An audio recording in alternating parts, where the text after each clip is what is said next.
Heinrich Himmler, one of the main architects of the Nazi Holocaust. Born the middle-class son of a schoolteacher, he became one of the most infamous figures in modern history. He was the driving force behind Germany's attempt to breed a master race and ordered the genocide of millions. When she was arrested, she was 3 years old, and she was murdered in Auschwitz in 1942. Most people from my generation don't understand how over 70 years ago, a small group of Nazis could start a war that killed 60 million people. I want to find out, and to help me, I'm going to use playing cards. Today, they're used by both the military and law enforcement to help identify their targets. But nobody has ever put together a pack of cards for the most notorious group of killers in history. Working with experts, I want to know where each of these Nazis rank in the hierarchy of evil. My name is James Ellis. This is Hitler's Most Wanted. One of the things I find most frightening about Himmler is if you look at his very early life, here's a guy who grows up in a well-to-do, middle-class family. There doesn't seem to be anything in his early childhood that sort of sets him up to be this sort of architect of terror during the Nazi regime. I think you can look at his relationship with his father. It was one marked by distance, by a lack of warmth, by disappointment that might have affected his susceptibility to radicalization. I think that he's tremendously insecure in some ways. As he develops into a young man, he is not fully formed. So I think this sort of radical groups that you see him join is what's going to give him the kind of center that he so desperately craves. Yeah, well, it does seem that Himmler must have been searching for himself. Somebody who is trying to find his way is ripe to be taken in by these types of radicalization movements, and it was certainly ripe at the time.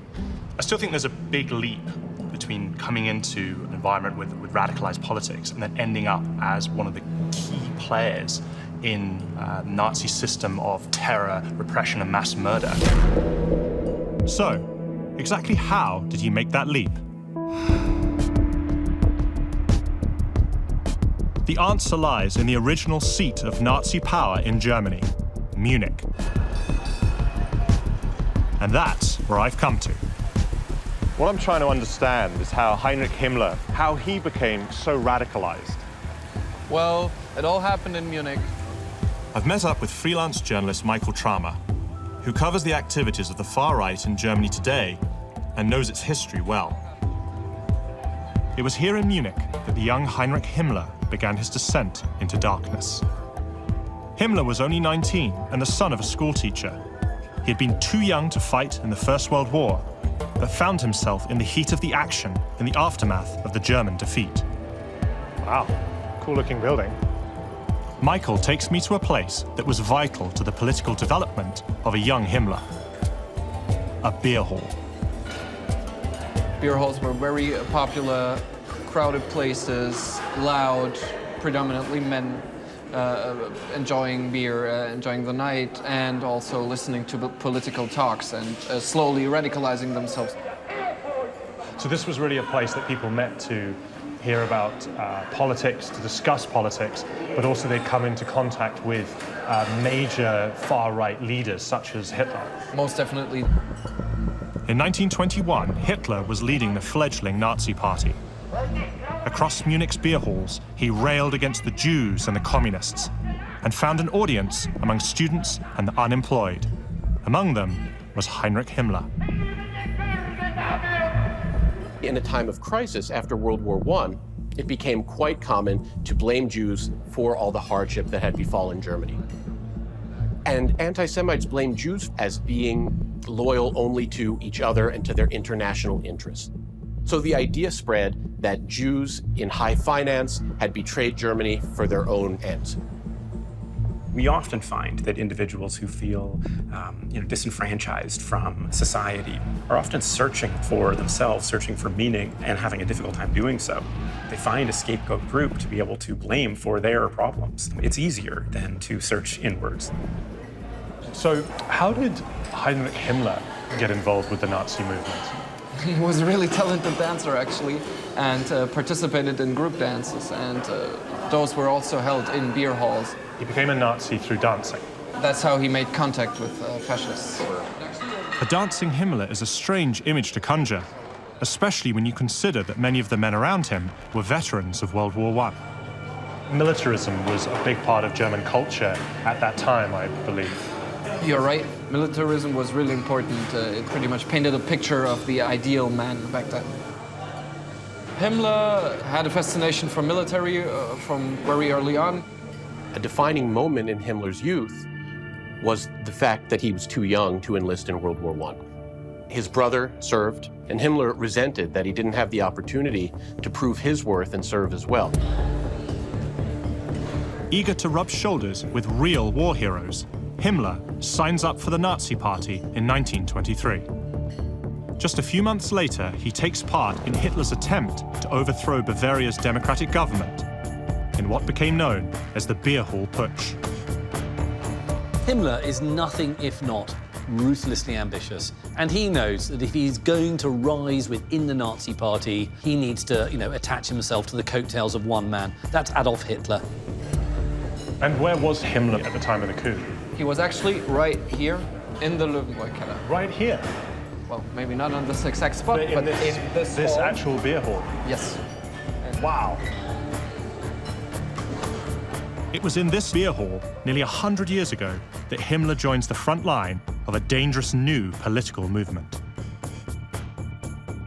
So during the 1923 beer hall putsch, it must have been filled with hundreds of people, many of them heavily armed, all waiting for the orders to go and take their objective in the city. And for Himmler, that was a huge moment because this was his first significant involvement with the Nazi Party. Yes, this was the moment for Himmler to prove that he's a soldier, that he's fighting for the cause. He is finally able to display his manhood. This is Himmler's moment. He's marching through the streets, ready to take Munich and plow on to Berlin. But the Nazis are stopped in their tracks, and the coup ends in defeat at the foot of the city's iconic military monument, the Feldenhalle. There, during a confrontation with Munich police, 14 Nazi demonstrators were killed and dozens arrested, including Hitler himself. This was a significant moment in the rise of the Nazi Party, one that continues to resonate with far-right supporters even today. Michael has brought me to this nearby square, where tonight a group of anti-immigration protesters are laying out their extreme agenda. We have here people in Germany, they are not allowed to be here. You have to go back in your home countries, and if they do not do this, we have to do it with another way. What do you mean by other way? Civil war. Civil war. So you mean you would kind of start a civil war yourselves to force emigrate? Yes. Islam is not compatible with the German society.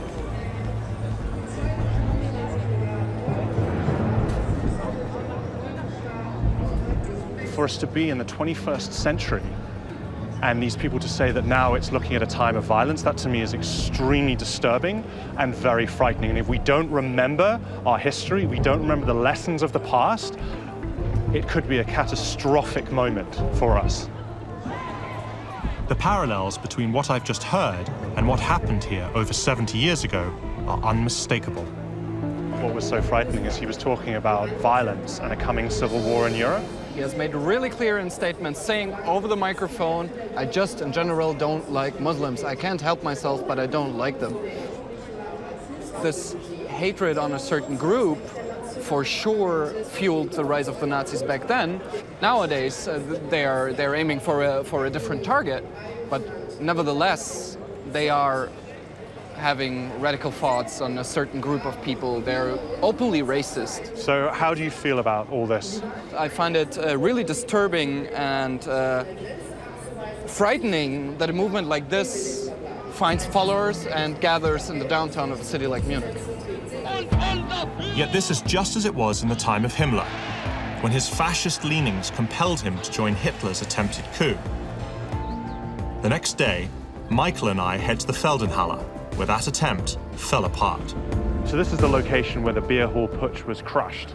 Yes. So this place was a very important site for the Nazis. So how was this area treated when they were in power? During the time they were in power, every year they would hold a big rally here, and people would have to Hitler salute when they were walk by.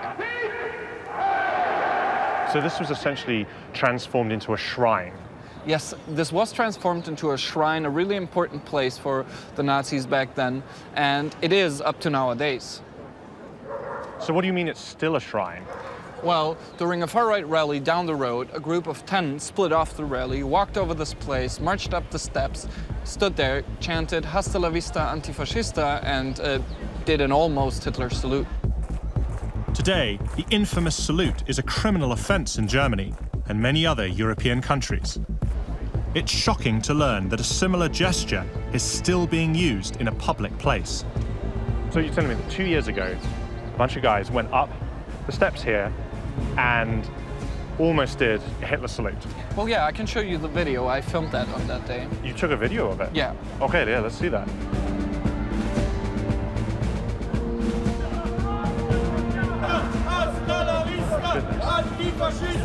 That's unbelievable.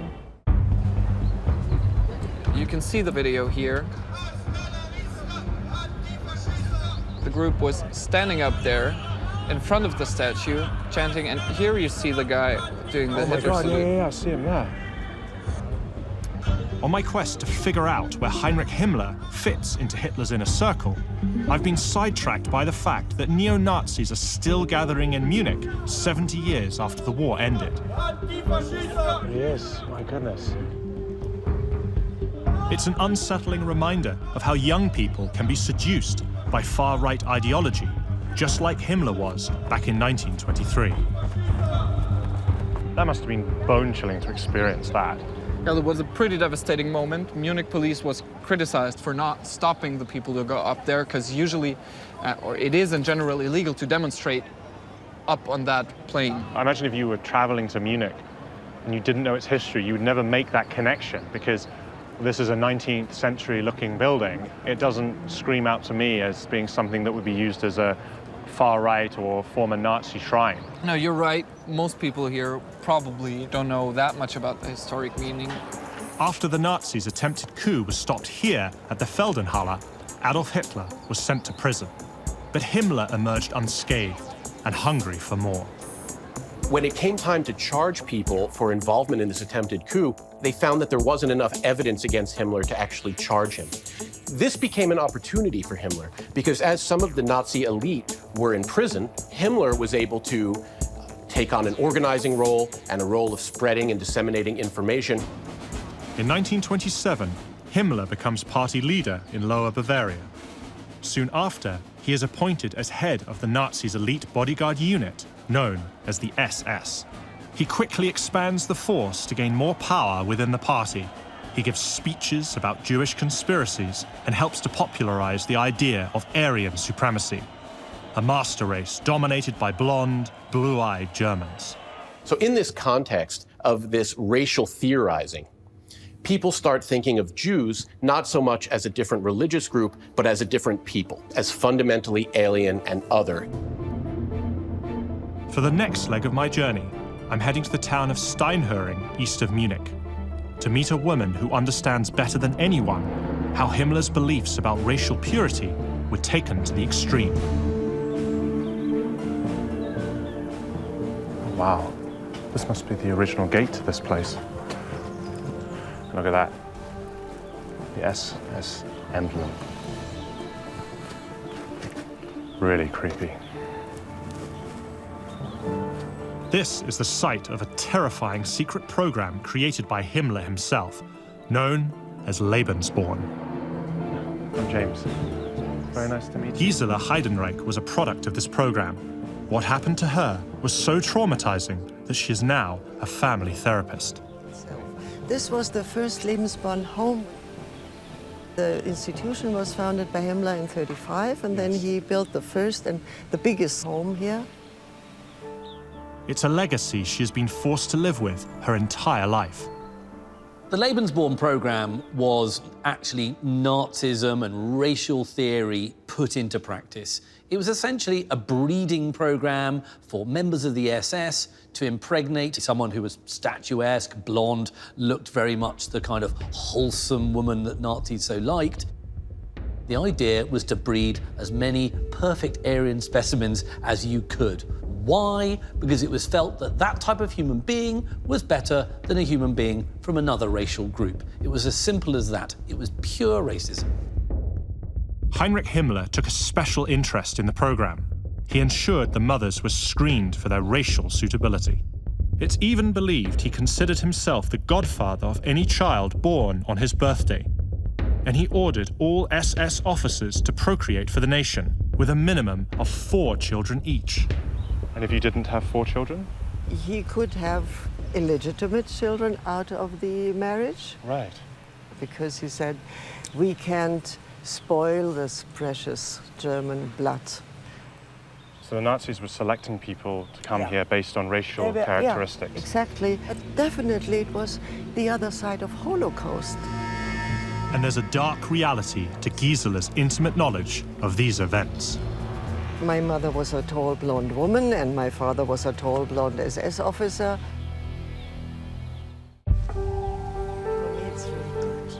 On my mission to determine where Heinrich Himmler ranks in Hitler's hierarchy of evil, I'm meeting with Gisela Heidenreich to learn more about his racist breeding program called Lebensborn. So what was it like for you finding out that your father was an officer in the SS? It was horrible. I don't want to be produced by a man who killed others. I felt suicidal. Really? Really. Gisela was born after her mother had an affair with a married SS officer.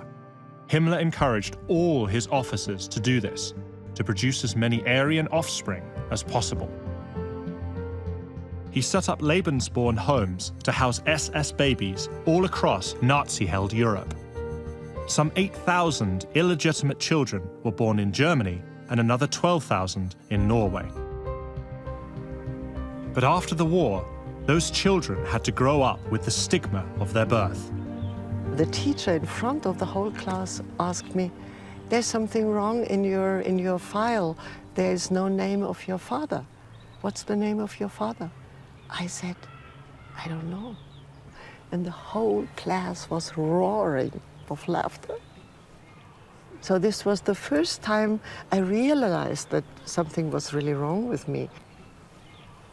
So what's it like to see this place? It's shame and fear and how could they do this? How could they try to produce special people who should in the future represent Germany? Yeah. And this makes me sad and feeling guilty because I really feel I'm part of this whole system. Aryan breeding may have been the program's primary focus, but Himmler took it even further. The Lebensborn program wasn't just there for SS men to impregnate ideal Germanic women. It was also in the business of child kidnap.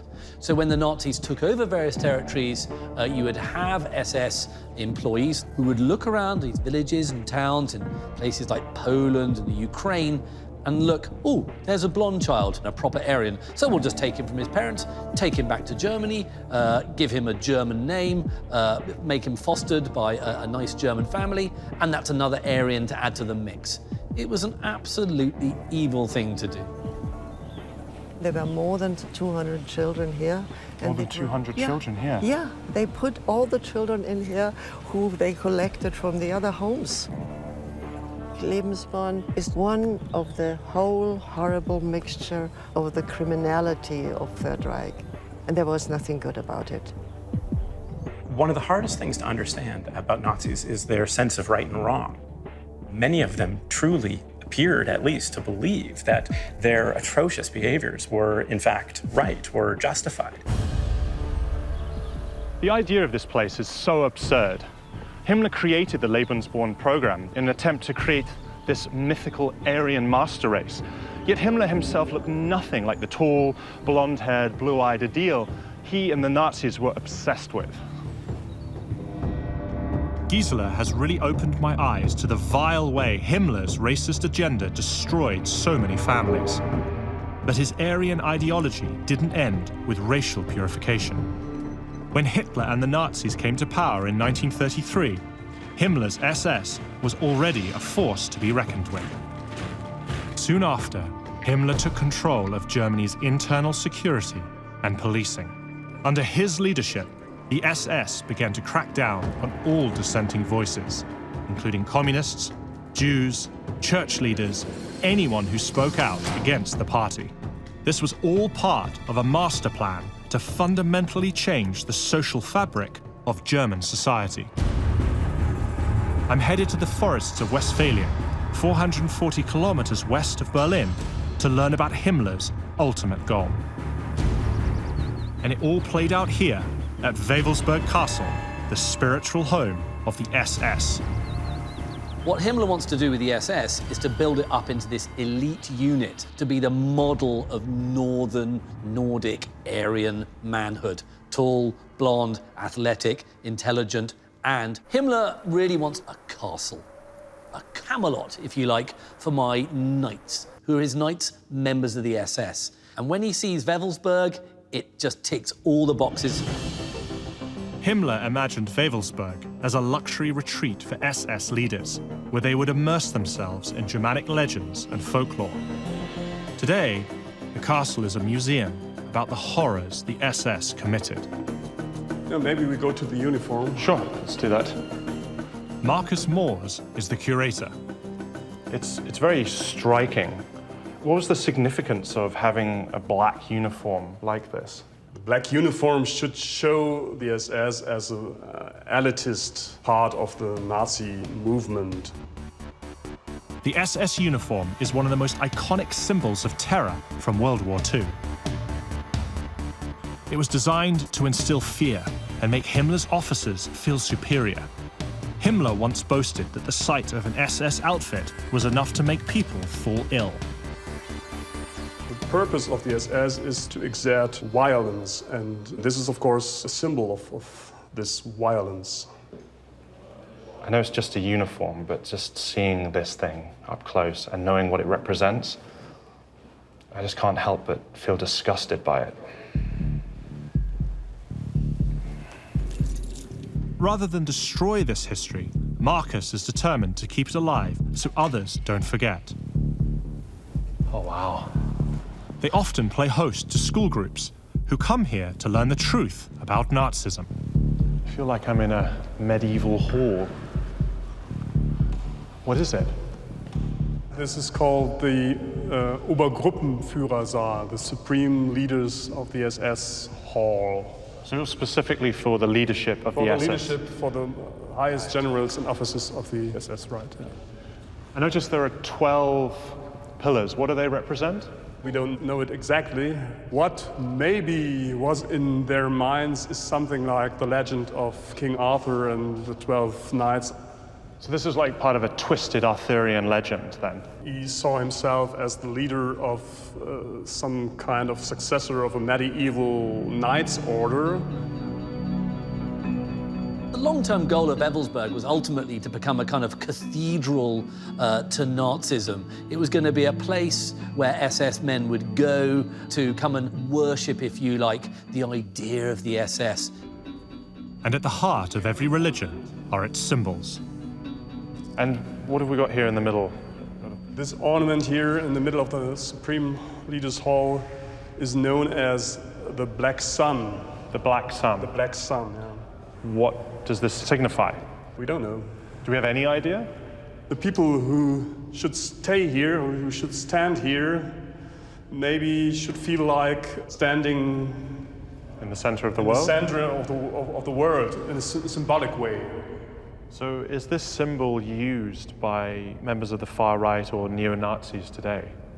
You can find it on websites in Australia, you can find it on the uniforms of Ukrainian nationalist militias and the demonstrations of neo-Nazis in Charlottesville. Yes. There were flags with exactly this ornament here. People were flying flags in America with this symbol on it. Nazi symbols continue to play a huge role in modern-day fascism. And as I wrap up my visit to Wewelsburg, we find evidence the castle may still be a draw for today's extremists. What's that? On my visit to Wewelsburg Castle to learn more about Heinrich Himmler's ultimate ambitions for the SS, I am shocked to see some visitors could still be celebrating the Nazis instead of learning from their legacy of terror. It looks as if someone has deliberately placed a swastika in the ground. Considering the dark past of this building connected to the history of the SS, it is really, really frightening. How does it make you feel? Well, of course, angry. We're an institution to educate people about what Nazism and the SS really were. How important is it for you to ensure that this place does not become a Nazi shrine? Well, that's what we are working for, of course, what Nazism really meant. It's the persecution of people, it's the hurting of people, it's the killing of people. There is no positive way of thinking about Nazism that is possible.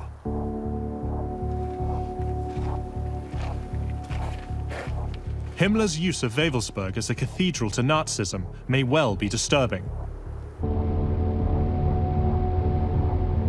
But his twisted beliefs took on another, far more horrific form. And that's where I'm going next, to the site of where some of the worst crimes in history were committed. So I've never actually been to a concentration camp before. Okay. This is my first time to one, and I know it's important to be here, but I'll be completely honest, I'm not looking forward to it. Yeah, lots of people say the same thing. It's, even now, so many years later, it's still a very haunting place. Yeah, lots of people have a very strong... Alexander Hermann is an archivist working at Dachau's memorial site, 30 kilometers north of Munich. Needless to say, I can totally empathize. This expression is very famous, so can you just tell me what it means and why it's here? As you say, very iconic. Arbeit macht frei, so work will set you free. Dachau was the first Nazi concentration camp set up by Heinrich Himmler. The Nazis, actually in the early days, publicized the opening of the concentration camps. Really? They tried to create an illusion. They said, so we're taking the bad people that are responsible for all the unrest in Germany before we took over. Yeah. We're going to put them in these concentration camps, and through hard work, we're going to reform them. So it was like an elaborate prison system to reform people who were seen as being undesirable to the nation. Exactly. The reality on the other side is that the work in the camp was actually designed by the Nazis, pure and simple, to break the inmates. Himmler was the key figure in establishing how they were designed and how they were run. Himmler creates a whole new unit of the SS, the Death's Head units, that are there to run the concentration camps. This is absolutely a key part of the way Himmler builds power. He's in charge, he puts his placemen in charge of each of the individual camps, and they report to him. It's very eerie. Absolutely. This is what was called the Appellplatz, so the roll call square, and this was designed to make the inmates feel very small, very insignificant, and to intimidate them. So this area could actually hold a capacity of 40,000 inmates at one time. 40,000 people right in front of Exactly. us here. Exactly. It must have been absolutely terrifying to be in here. This is where sadistic SS guards gathered their prisoners for roll call before they began a 12-hour day of forced labor. Anyone who disobeyed was severely punished. What is this place? So this was then called the bunker. This was the prison within the concentration camp. What does that mean? So that means, for example, that certain inmates that were seen as having broken the rules would have been put here. There were cells then where inmates could be deprived of light, of warm food. There were certain cells that were standing cells. The inmates wouldn't have been able to sit or lay down. So you had to stand. Exactly. Like, how long are we talking time period there? Between a day and 36 hours. A day standing up? Yeah, it would be very hard physically.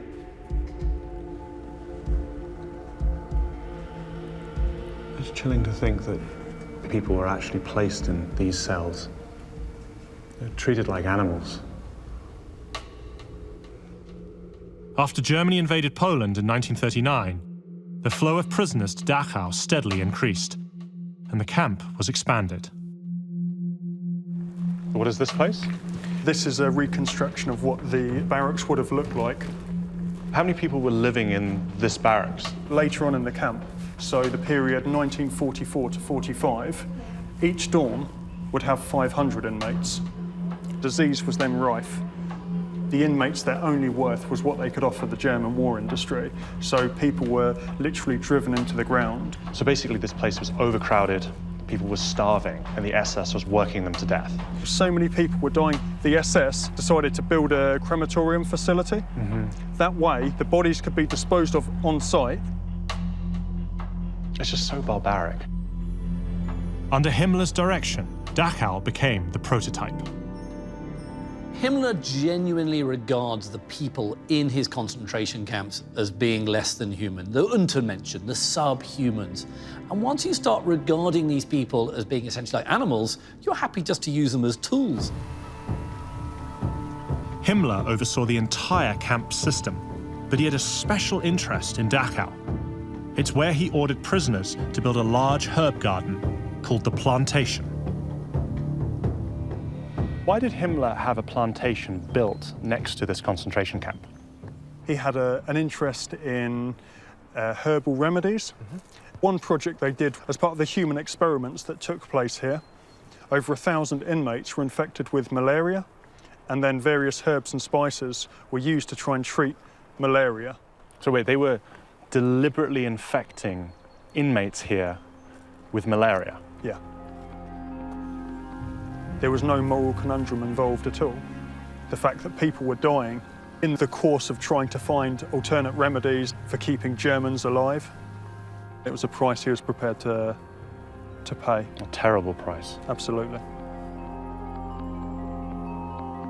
One of the remarkable things about the Nazis was their ability to compartmentalize, to be able to commit these atrocious acts against given a group of others, and yet somehow go home at night and live with themselves.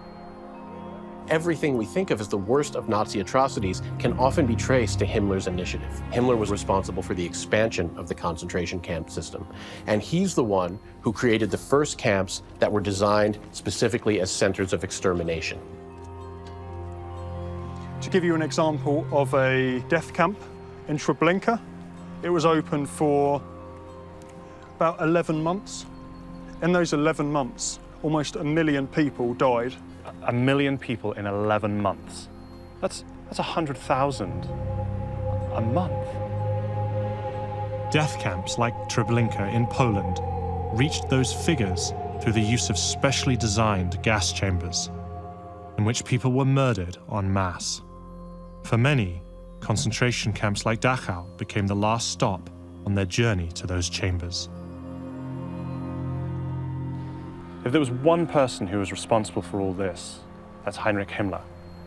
To me, it is so frightening that one person could be that evil, that they could have that sort of a diabolical vision to create places like this and commit atrocities and mass murder on such a huge scale.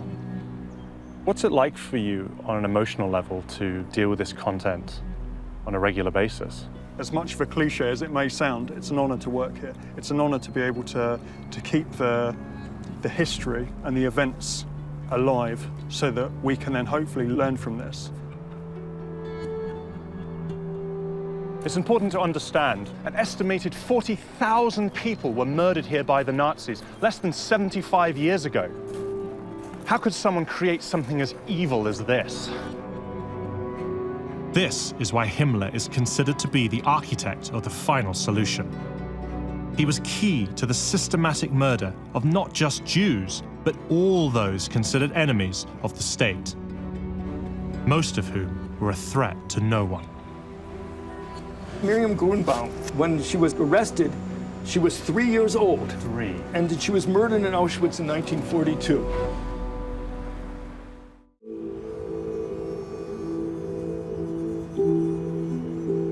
So, James, what I'm going to show you are 13 Stolpersteine, stumbling blocks. On my mission to determine where Heinrich Himmler sits in Hitler's hierarchy of evil, I've returned to Munich. I'm here to meet journalist Terry Schwartzberg to learn about the world's largest memorial. Everywhere where the Nazis killed people, Jews, gypsies, homosexuals, there are Stolpersteine. And you'll see, you don't stumble over them, despite their name. You stumble upon them, and that's what we're about to do. The Stolperstein project began in 1992. Each bronze plaque remembers a victim who suffered under the Nazis. From the millions murdered in the camps Himmler devised to the thousands more who survived them, as well as those who fled persecution. So it's commemorating not just people who were murdered, but also people who survived persecution as well as suffering it. Right.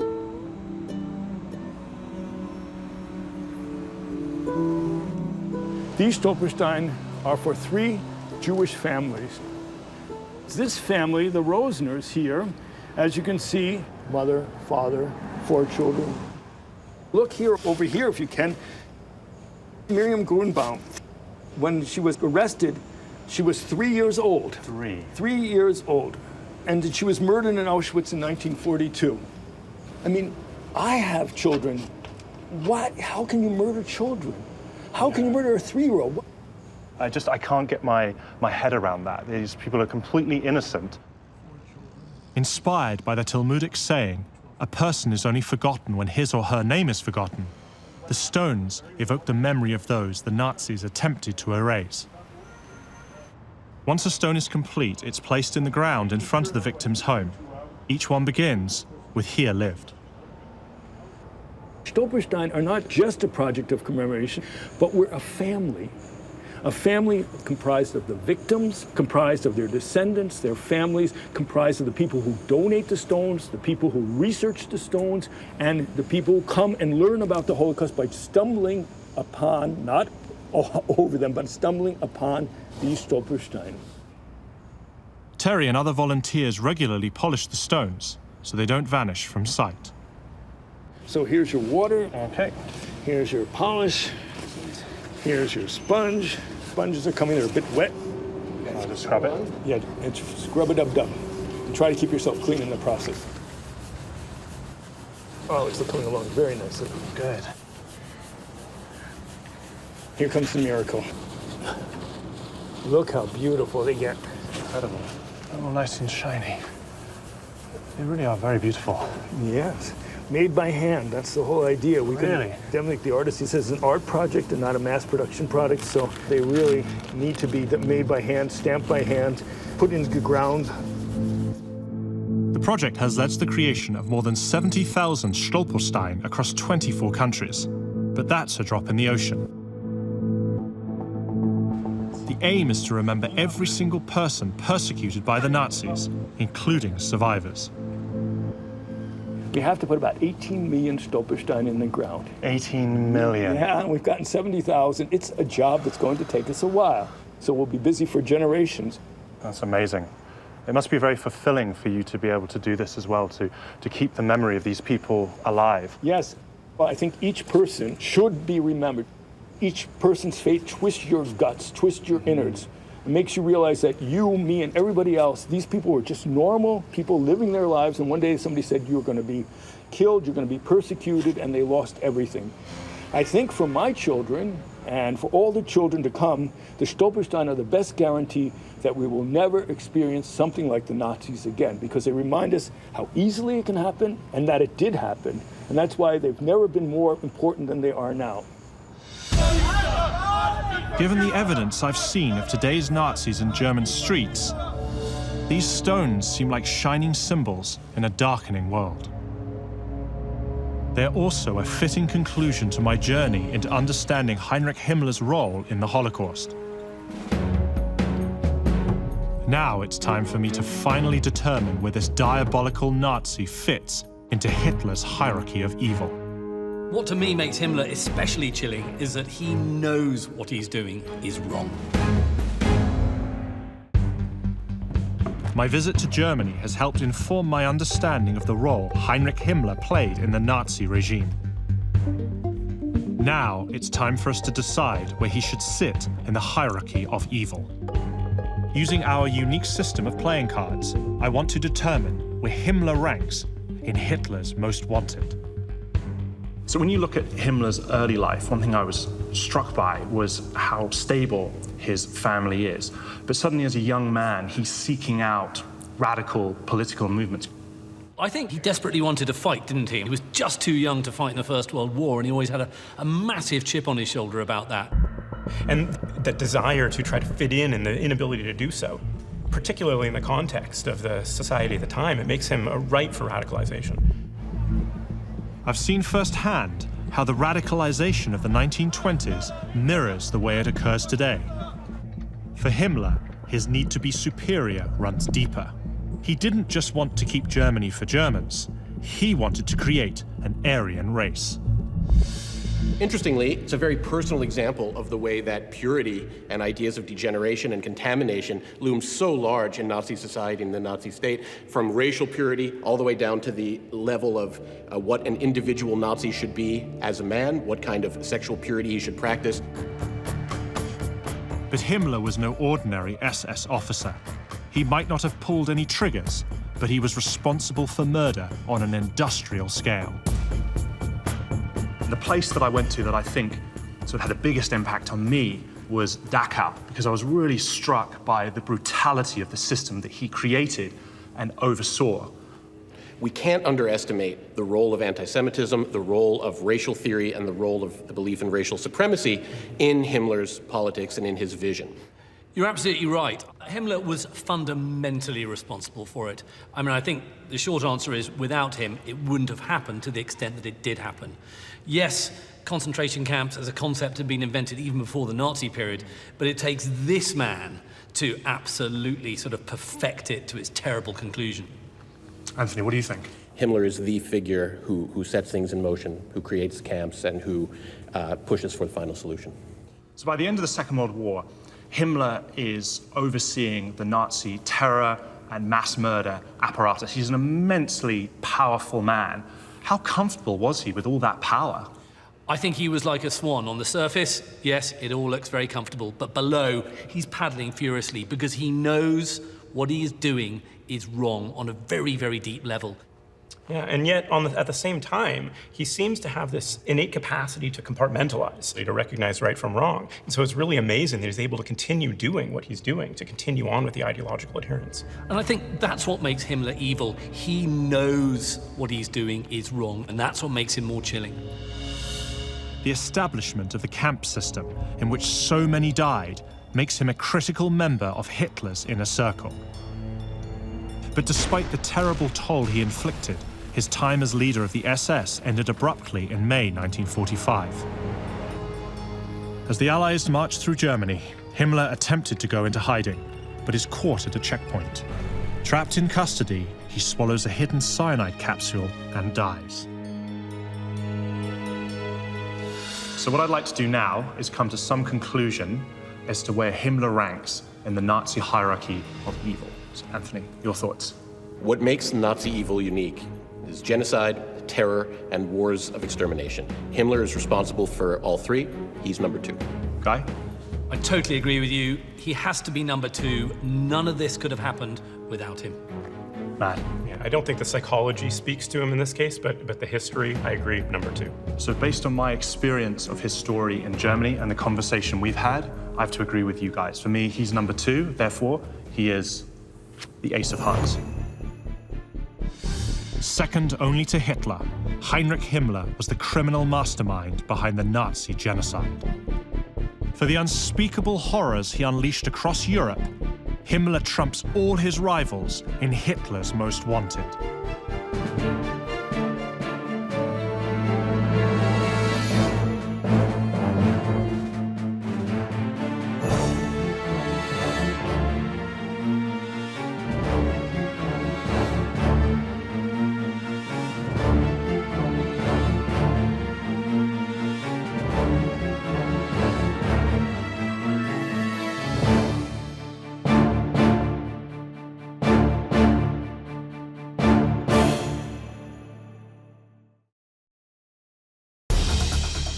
Joseph Goebbels, Hitler's infamous minister of propaganda. The original master of spin, who brainwashed the German people into joining the Nazi cause. His lies paved the way for the Holocaust and ushered in the most devastating war in modern history. His commitment was total.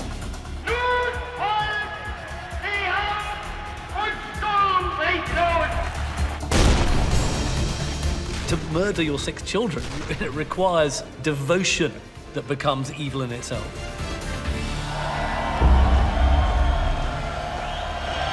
Most people from my generation don't understand how over 70 years ago, a small group of Nazis could start a war that killed 60 million people. I want to find out, and to help me, I'm going to use playing cards. Today, they're used by both the military and law enforcement to help identify their targets. But nobody has ever put together a pack of cards for the most notorious group of killers in history. Working with experts, I want to know where each of these Nazis rank in the hierarchy of evil. My name is James Ellis. This is Hitler's Most Wanted. I think the thing about the Goebbels to me that's so ironic that he's this key figure in the regime, but he's this short guy. He's something like 5 feet tall. He has a pronounced limp from clubfoot disability. He does not come across in any way as this ideal Nazi. That's particularly true in a society and in a political movement that euthanizes people with disabilities. And he's extremely quick-witted. And he also has a certain amount of charm. And Goebbels, you know, could play that very, very successfully. He not only demonstrated some narcissistic personality, but also he appeared to suffer from depression. He had significant insecurity, quite dramatic at times. Yet he holds this incredibly important and powerful position in the Nazi regime. So how did Joseph Goebbels seduce the German people into Nazism? I've come to Berlin, the center of Goebbels' propaganda machine. So this is Wewelsplatz. Yes. And that's Humboldt University. Yes. I'm in Wewelsplatz to find out more about a moment that defined Goebbels. Here we have it. I've met up with political activist Jörg Braunsdorf. This monument, I can see there's what, empty bookshelves in there? Sie haben keinen Wert mehr ohne die Bücher. Die Bücher sind der Inhalt der Regale.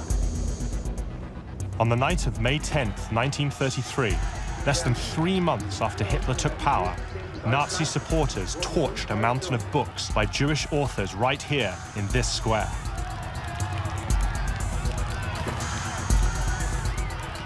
Die Aktion wurde insbesondere organisiert von dem Nationalsozialistischen Hochschulbund. Gegen Mitternacht kam Goebbels und hielt dann noch eine Rede, eine Propagandarede. Das Zeitalter eines überspitzten jüdischen Intellektualismus ist nun zu Ende. Der Durchbruch der deutschen Revolution hat auf dem deutschen Weg wieder die Gasse freigemacht.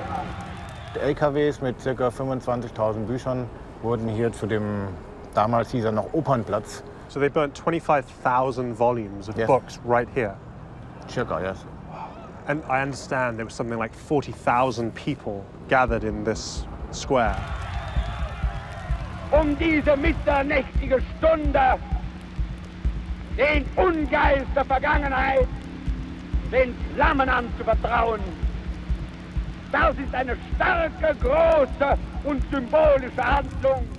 The book burnings, these were conceived of as a cleansing and a purification by fire. So it really was a ritual in the service of Nazi ideology. Goebbels and the Nazis used spectacle and pageantry and iconography to absolutely dazzling effect. The massive swastika banners, the fires, the nighttime marching, it is visually so impressive. With his incendiary speech, Joseph Goebbels put a government seal of approval on this racist act. He ordered the film of the event to be played in cinemas across the country. His goal was to turn the nation against the Jews. Propaganda is simply selling a political message. and trying to sell it really hard so that people are going to buy it. Now, you know, the harder the thing you're trying to sell, the better the propaganda's got to be. Buy us, the Nazi Party, and we will make the economy better. Buy us, the Nazi Party, and we will get rid of the Jews. But who was Hitler's Minister of Propaganda? In 1924, Joseph Goebbels was a 27-year-old PhD and failed author, working at dead-end jobs just to get by. Germany's economy was a mess. Like many, Goebbels was looking for inspiration and someone to blame for his problems. Goebbels was stuck. He was depressed. He didn't see any prospects. And he became entranced with the person of Adolf Hitler. He began reading anti-Semitic tracts. He began buying into anti-Semitic conspiracy theories. He began thinking of himself as somebody who was loyal to the idea of the folk or the race. And he saw Adolf Hitler almost as a religious savior. He wrote, "We need a firm hand in Germany. Throw out the Jews who refuse to become real Germans. Give them a good beating too. Germany is yearning for an individual, a man, as the earth yearns for rain in the summer." Goebbels realizes that Hitler is the one. He's going to be the one who's going to solve Germany's problems. He's frankly captivated by Hitler, and as a result, he joins the Nazi Party. You know, he's there pretty near the beginning. Goebbels was an intellectual and proved to be a skilled speechwriter and powerful public speaker. Hitler quickly recognized him as a valuable ally. In 1926, he sent Goebbels to Berlin to spearhead the Nazi cause there. Goebbels, you know, is good at stage managing his own appearances. Hitler does the same thing. You know, like all good public speakers, they have an instinctive feel for their audience, but they also have that kind of narcissism that drives that type of figure on. He starts to peddle propaganda. You know, he gets those leaflets printed. He starts mounting an information war. Now, who's Goebbels targeting with his information war? Well, it's the same old enemies. It's the communists and the Jews. It was the beginning of an unprecedented campaign of hate that would soon engulf Germany and the world.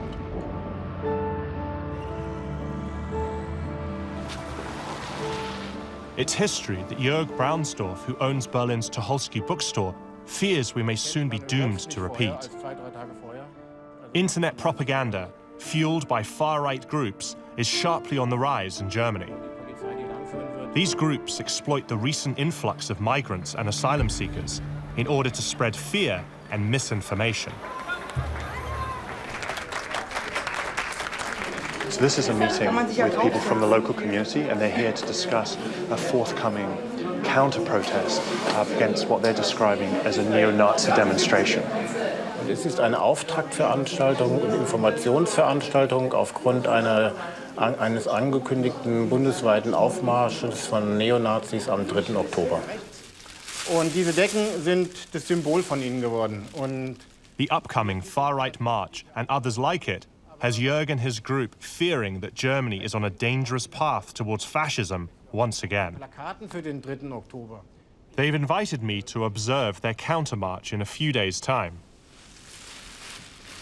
Dinge entwickeln wollen. Also wir wollen nicht nur gegen Nazis demonstrieren, sondern wir wollen für eine Zivilgesellschaft demonstrieren. Und die Tatsache, dass in Deutschland der Rechtsradikalismus bis in die Mitte der Gesellschaft mittlerweile angekommen ist, macht es auch notwendig. In the late 1920s, Joseph Goebbels organized similar marches as part of his campaign to propel Hitler and the Nazi Party into power. At the end of the decade, his efforts get a huge boost from a global crisis. The stock market crash of 1929 and the resulting worldwide depression created adverse conditions for Germany, and Goebbels exploited those conditions to his own benefit and to the benefit of the Nazi Party. You have a series of elections in which Goebbels is able to engage in electioneering and to see the Nazis increase their share of the vote. In 1933, Hitler became Chancellor of Germany. As his Minister of Propaganda, Joseph Goebbels moved to control newspapers, radio broadcasts, and film production.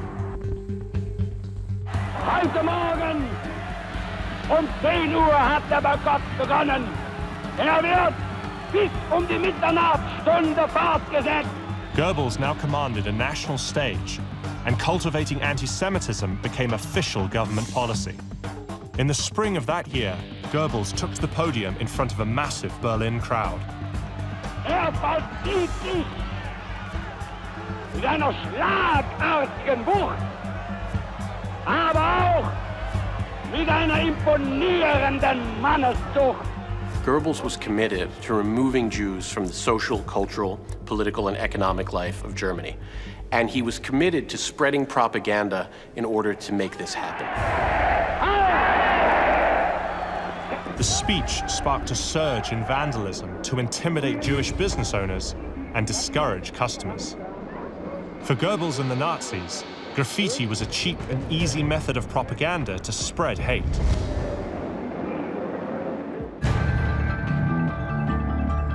And it's making a comeback. We're going to the playground where the first swastika in our neighborhood was painted. In a children's playground? Yes.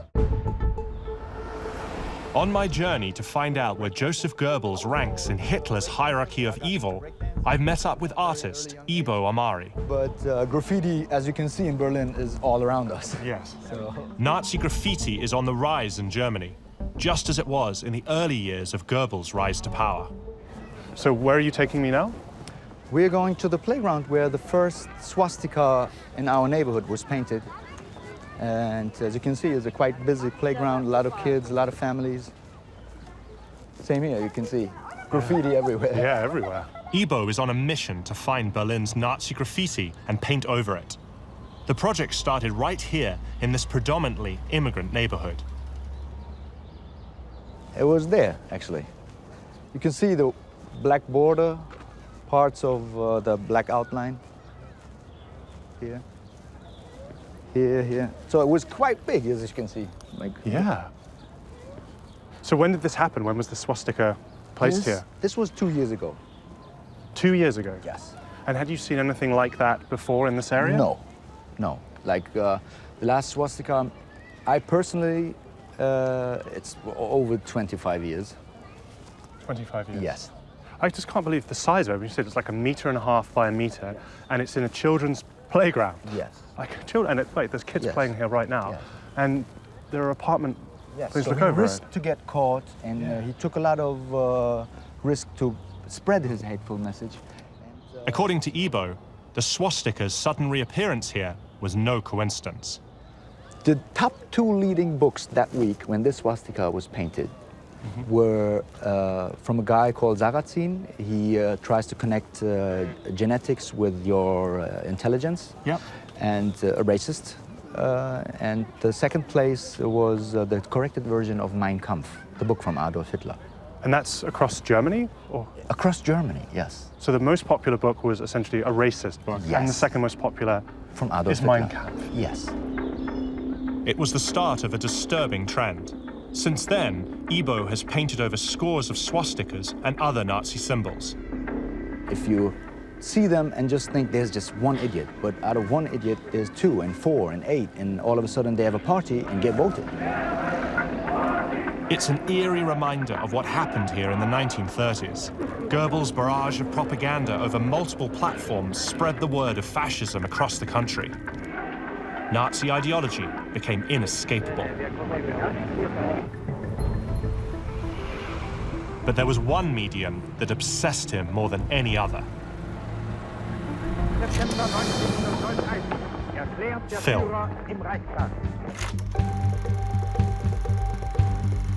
Propaganda meant the use of images and mass media to spread ideas. And Goebbels was a master of that, and also the nascent medium of film.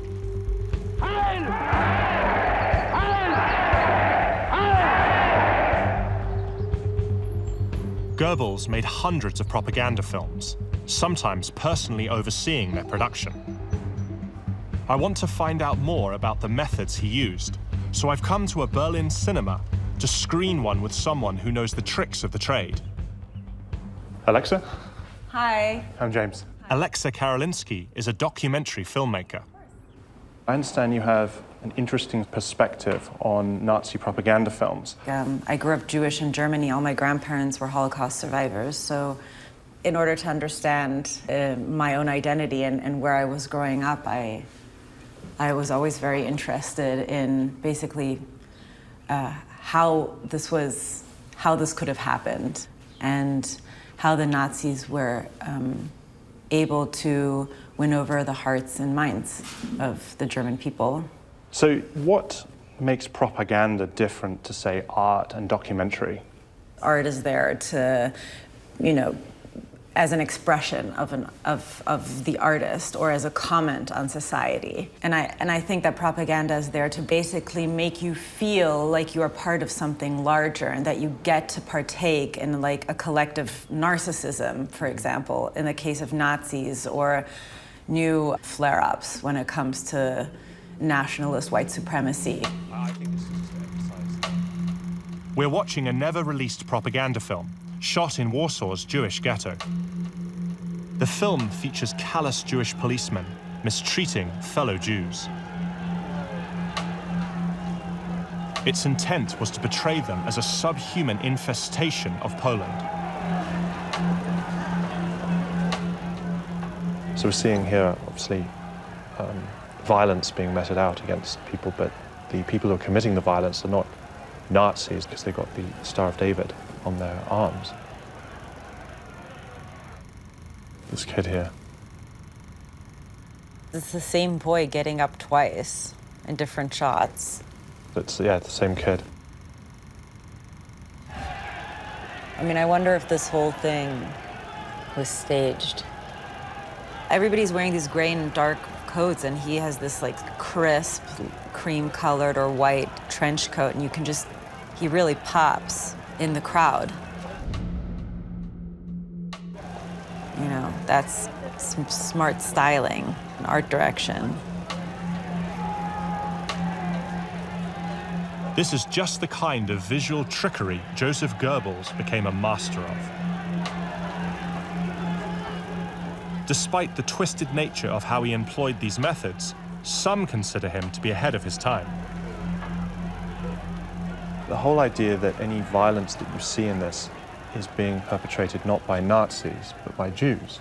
So it's Jewish violence against Jewish people, and building that whole conspiracy that they do it to themselves. And you wonder how staged those actions actually are, like that as an example, whether they're just grabbing someone random or yeah, there probably are grabbing someone random. I don't know. Although that woman's reaction makes you wonder. No, that was real. That was for sure real. That was real. I mean, it's real in the sense that there are real people on the street and they're like, run, just run. Yeah. Go run. Today, even a modestly trained eye could spot Goebbels' filming tricks. But back in 1942, this just wasn't the case. You have to imagine a public that is not used to mass media and perhaps not as sophisticated in separating truth from fiction, in recognizing manipulation of images as we like to think we are. Fiction and reality are cleverly blurred. In effect, he's producing a 1940s version of what we now call fake news. This is racism at its ugliest and most hateful. To audiences back then, it served to reinforce the stereotypes about Jews that Goebbels had been peddling for years. So what are some of the stereotypes that we are seeing on screen here? Jews bargaining, doing business, the collar is like flipped up, two men talking with each other, maybe they're up to no good. Also in the propaganda footage and all this footage, you usually see Jews as kind of like sheepish, like just following and walking and sad and hungry. You rarely see them defending themselves. Yeah. So they're depicting them as poor, despicable, dirty people. The consequence of being part of the Jewish world conspiracy is that is how you will end up.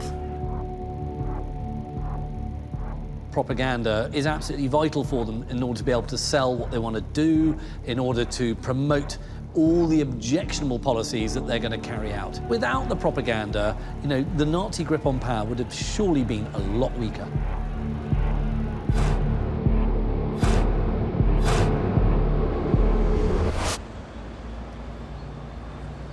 Dissecting Goebbels' cinematic technique was a deeply disturbing experience. But now I'm about to see firsthand what happens when people believe far-right propaganda and act on it.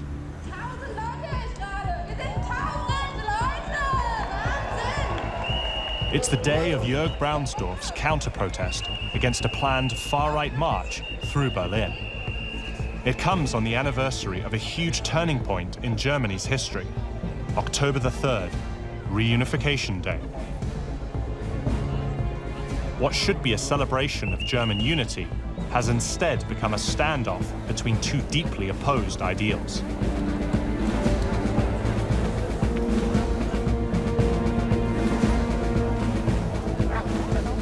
Und heute sind die Feierlichkeiten zum Tag der deutschen Einheit.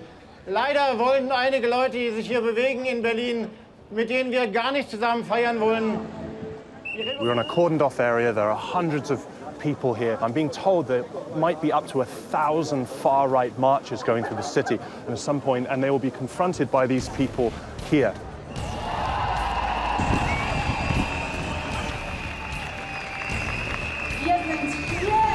So we're expecting a far-right march from here any moment. There are hundreds of counter-protesters here behind this barricade and hundreds more on the other side. In this area, there are dozens of cops, some of them in riot gear. It is so tense right now. You can tell that they don't know what to expect, and they're clearly prepared for things to get violent. See, my goodness, that looks like an armored vehicle. They're definitely preparing for the worst, that's for sure. They're making their presence very clear to the marchers that are on their way. It's very tense. The counter-protesters are behind the barricade. The cops are here, riot gear. There's cops all around this area. Anything could happen right now. Here they come.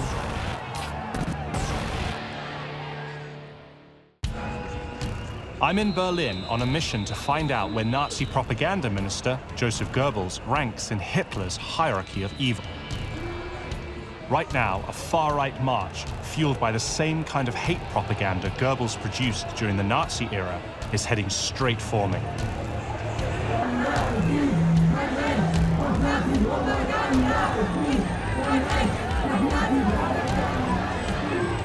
So the people from some of these buildings have been throwing stuff down on the marchers, and some sort of a scuffle has broken out.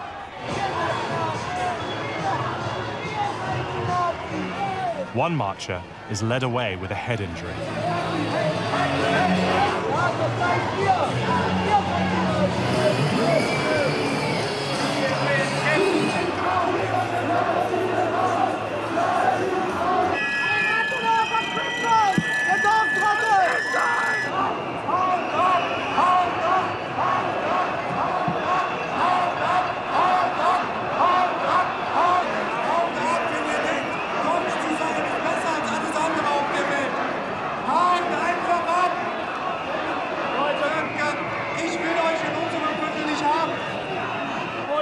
It's so strange to be in the middle of this, to think this is Berlin 2018.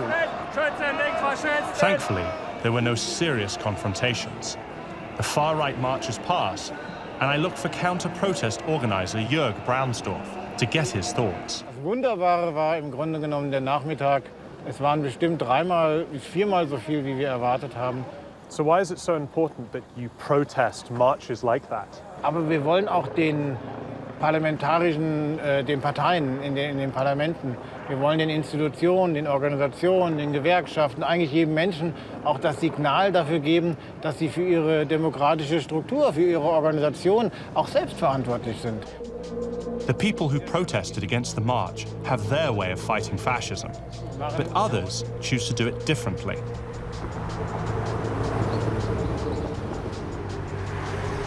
Not far away, graffiti artist Ibo Amari is teaching today's young Berliners some visual trickery of his own.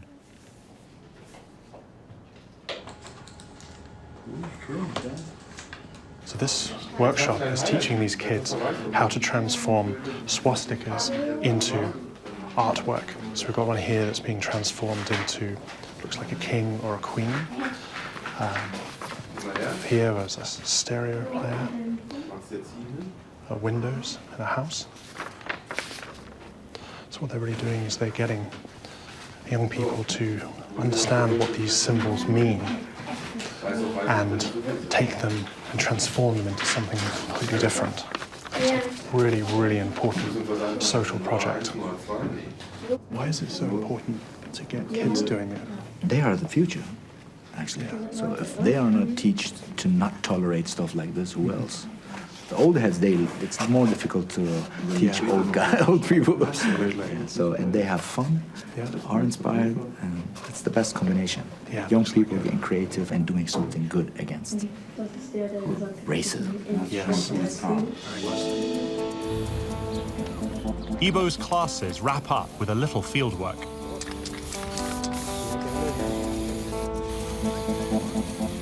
By each stroke, he's reducing hate. So the more he paints, the less hateful the message gets. And when he's done, that you can see what it was before. Yeah. You've seen the kids? Yeah. What they've done? Yeah. So you as an adult should be much easier for you. I don't know about that. Then? Yes. Like that? Yes. A little closer. I don't have a clue what I'm doing, but I'm going to try it out anyway. Ja, der will aber auch keinen riesen Hinkelstein haben. Guck mal. Muss ganz, ganz fest sein. Siehst du auch bei den großen sind nicht. Ja. So, was it difficult? No, it was easy. See? Like, next time when you see a swastika and nobody removes it, just go there, grab 2 cans and make a cat as you did. Kannst du das nachmalen? Vielleicht? Wollen wir es probieren? She just said she can draw better than you. Oh, I'm sure she can. That's because you've gone to his workshop. Yeah, das kann auch sein, yeah. I just love how you do this. Like, you transform something that's so horrible, but you're sending a message because, say, someone had, whoever put that swastika there originally comes by, then they suddenly like, oh my God, like, what happened to my swastika? It's now a cat? Like, it's a real, like, you're sticking it to those people. It is an answer, definitely. And Yeah. we did not like leave a hateful message like that unanswered. No. So it's an answer with love, creativity, and a lot of fun, huh? Macht Spaß. Yeah. Yeah. This has been such an amazing experience being a part today of this program, whereby they are transforming these horrible, racist images of swastikas, and they are changing them into these beautiful pieces of artwork instead. I think it's so empowering, and it sends such an important message to the creators of the swastikas here, that these people are not going to let it stand, and that they are going to transform it into something completely different. I think it's so important, and it's been such a powerful experience for me to be part of this. If anyone had attempted this 80 years ago, however, they would have been arrested, possibly even killed. In Germany, under Nazi rule, resistance was close to futile. By 1941, the country was fully under Goebbels' propaganda spell. But he was about to use that control to help launch an attack that was nothing short of madness. His method of rallying support for that campaign relied on one of the oldest tricks in the book. He built fear. We can never win that war without crushing Soviet Union.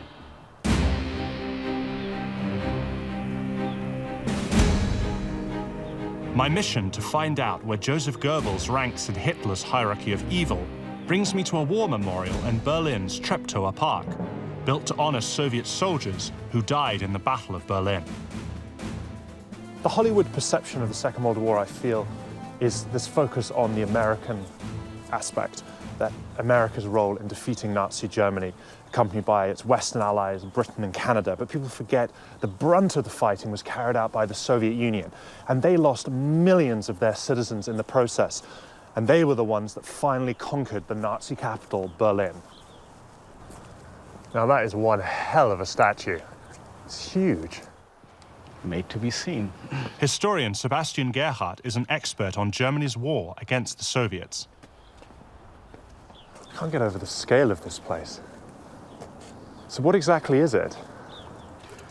It is a Soviet war memorial prepared shortly already after Second World War, but it came at a high price. Das Reichsministerium für Volksaufklärung und Propaganda.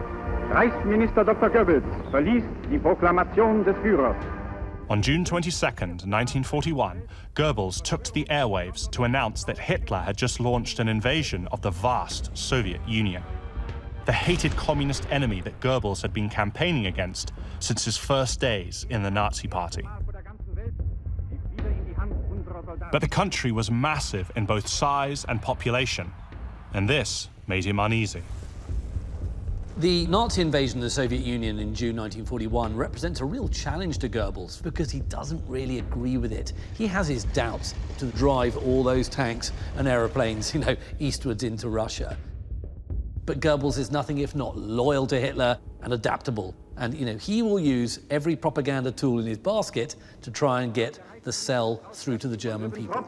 Von Beifall unterbrochen, zum ersten Mal.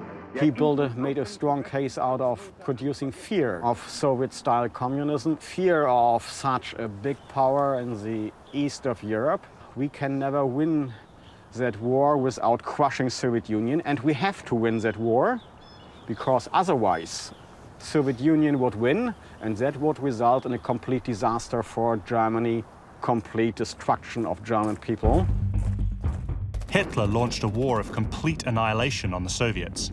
In the opening days of the campaign, the Nazis drove deep into Soviet territory.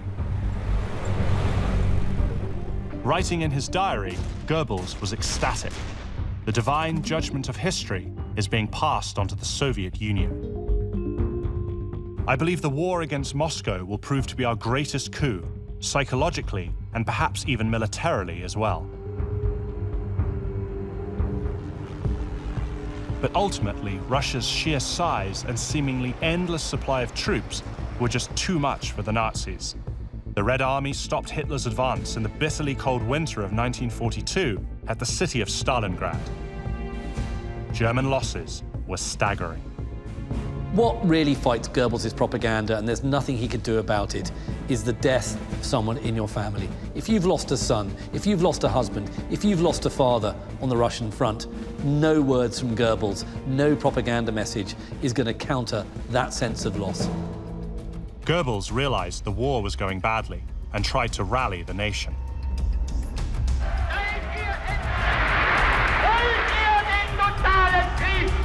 He called for total war against what he called an inferior people.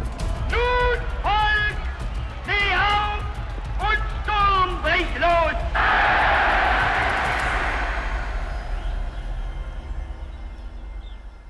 And then the irony is that the Soviets did come, and they did defeat the Nazis, and they did conquer half of Germany. Yes, they did. But even after they liberated all parts of the Soviet Union from Nazi occupation, at the end of 1944, afterwards by going to other countries in Eastern Europe and going to Berlin, outside the Soviet Union have been killed more than 1 million Soviet soldiers. I mean, do we have an idea of how many Soviet citizens, soldiers and civilians, died defeating Nazi Germany? About 27 million Soviet citizens killed during Second World War. 27 million. Out of a population of about 190 million people. That makes that every family had casualties. Those numbers, that's just absolutely unbelievable. It is understandable why the Soviet Union did not break down even with these heavy casualties. There really was no choice than to win the war against Hitler. It was either win or face annihilation. Yes, either or. Like all Soviet war memorials in Berlin, it is a cemetery too, for about 7,000 Soviet soldiers buried here. Wow. So many losses. Yeah, I think it's interesting to understand that we're in the middle of Berlin. We're not in Russia, we're in the middle of Berlin, and we're standing in a Soviet war memorial and graveyard in Berlin.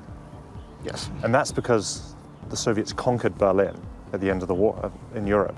There was no other chance to make an end to Nazi Germany, and so they had to.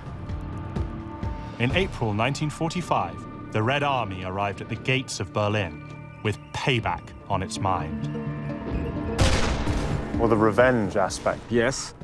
At the very end in Berlin, there was heavy fighting up to May the 2nd, 1945.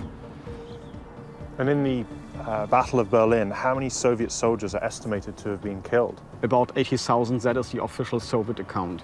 80,000? 80,000. And how short a period are we talking here? We are speaking about less than 3 weeks. In 3 weeks, 80,000 Soviet soldiers dead? Yeah. Wow. While the battle for Berlin raged in the streets, Joseph Goebbels, along with his wife Magda and their 6 children, took refuge with Hitler and other high-ranking Nazis in an underground bunker in the city's central district.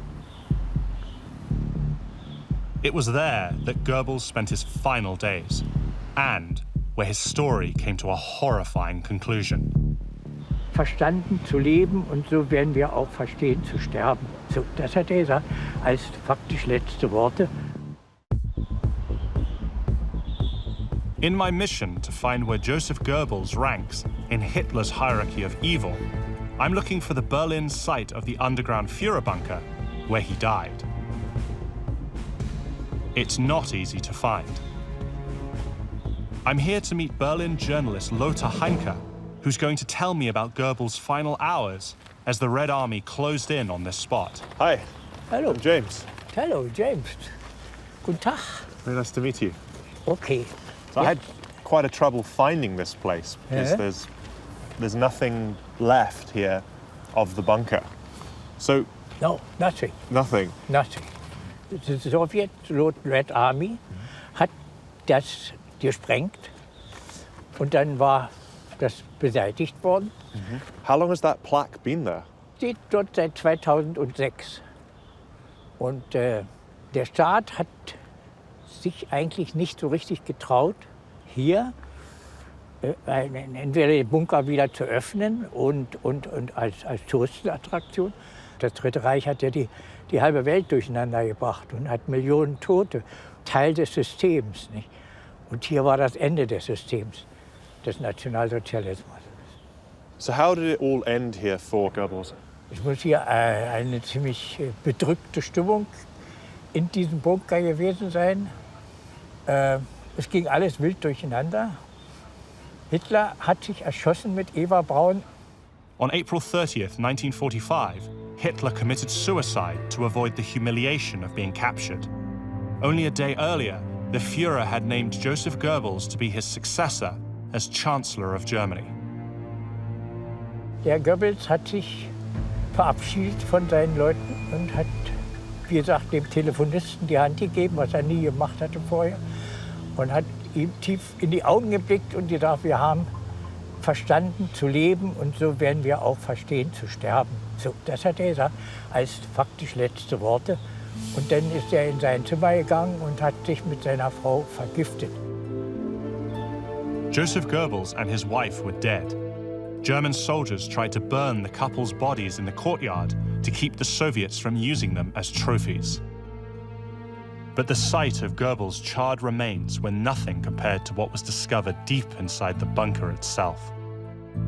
Joseph and Magda Goebbels make the most appalling and evil decision that any parent can make, and that is to murder their children. They couldn't imagine any purpose in living or in having their children live in a world without Adolf Hitler and without National Socialism. For 21 years, Goebbels was devoted to Hitler and the Nazi Party. It was his life, it was his everything. In many ways, it was love, the worst kind of love, an obsessional lust for pure evil. It could be the ultimate final sacrifice of a true zealot. Learning about Joseph Goebbels' devotion to Hitler has been both a fascinating and disturbing experience. Now it's time for me to determine where this master of Nazi propaganda fits into Hitler's hierarchy of evil. You know, to murder your 6 children requires devotion that becomes evil in itself. My journey across Berlin has given me new insight into the role Joseph Goebbels played in the Nazi regime. Now it's time for us to decide where he should be placed in the hierarchy of evil.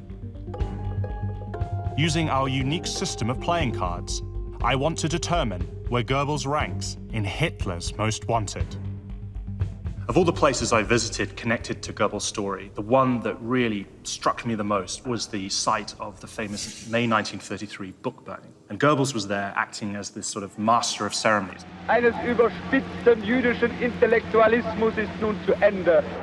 The thing about Goebbels is that he really believed in anti-Semitism. Some of these really senior Nazis, you know, were there. They were anti-Semites for practical reasons in order to get ahead. Goebbels, he really believed in it. I think some people will think that because he was so anti-Semitic that suggests an elevation of evil. Anthony, what influence do you think his message of hatred and violence had on the German masses? When you think about Nazism, the frenzy of Nazi rallies, the emotional whipping up of support and passion, that's all down to Goebbels. And without that, you don't have this mass buy-in and this mass participation. I think Goebbels is sometimes oversold as a master propagandist, and I'll tell you why. This is a dictatorship. How hard can it be to get your message across when you own the radio and indeed the newspapers? It's not that difficult. I've seen how Goebbels used his propaganda tools to manipulate the German people, rousing the nation into war.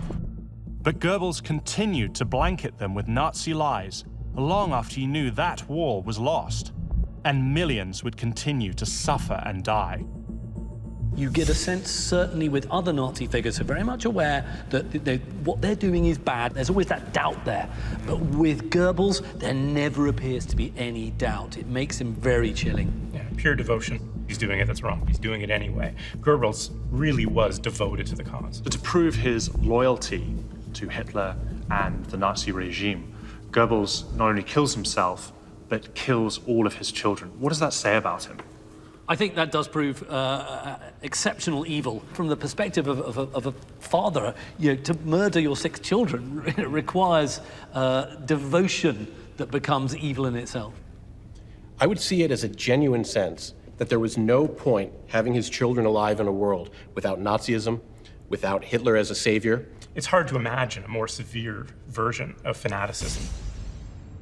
It's this level of commitment to the Nazi cause that makes him one of the most dangerous of all Hitler's followers, a true believer to the very end. So what I'd like to do now is discuss where the three of you think that Goebbels would rank in the Nazi hierarchy of evil. So Anthony, what are your thoughts first? The Nazi crimes weren't random, they were systematic. And as Minister of Propaganda, as the choreographer of Nazi pageantry, and as a fanatical anti-Semite, Goebbels was central to that system. Because of that, he's number 3. Guy? Yeah, I might take exception to you a little bit. You know, the point is, the Nazis controlled the media. How hard is it to get your message across when you do so? That makes me want to go lower than you, but reluctantly, I'm going to go for a 3 as well. Matt? He certainly was the master of ceremonies. He was central. This couldn't have happened without him. But I'm curious about whether he would have been able to hold the knife himself. I'm going to rate him a little lower, 4 or 5. I'm going to disagree with you, Matt, because I think he did get his hands bloody. He did murder his own children for the cause, and his children became victims of Nazism. Also, his role as the Minister of Propaganda, I understand where you're coming from completely, Guy, but I just feel that that message being sent out and how virulently violent it was, I think that played such an important role in the crimes of the Nazi regime. So I'm gonna have to say he ranks number 3, and that is the Ace of Diamonds. Minister of Propaganda Joseph Goebbels orchestrated the brainwashing of Germany to pave the way for the Holocaust and the Second World War. For that and the murder of his 6 children, he ranks 3rd in Hitler's hierarchy of evil.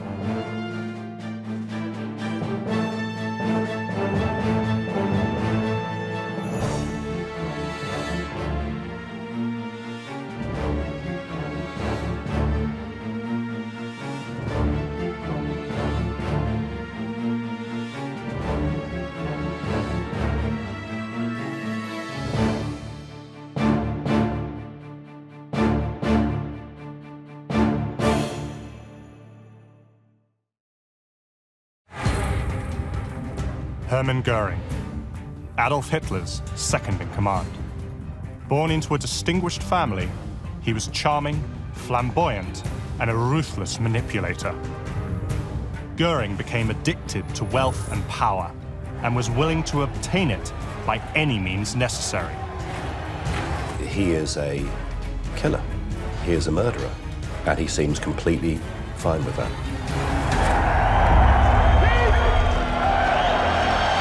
Most people from my generation don't understand how over 70 years ago, a small group of Nazis could start a war that killed 60 million people. I want to find out, and to help me, I'm going to use playing cards. Today, they're used by both the military and law enforcement to help identify their targets. But nobody has ever put together a pack of cards for the most notorious group of killers in history.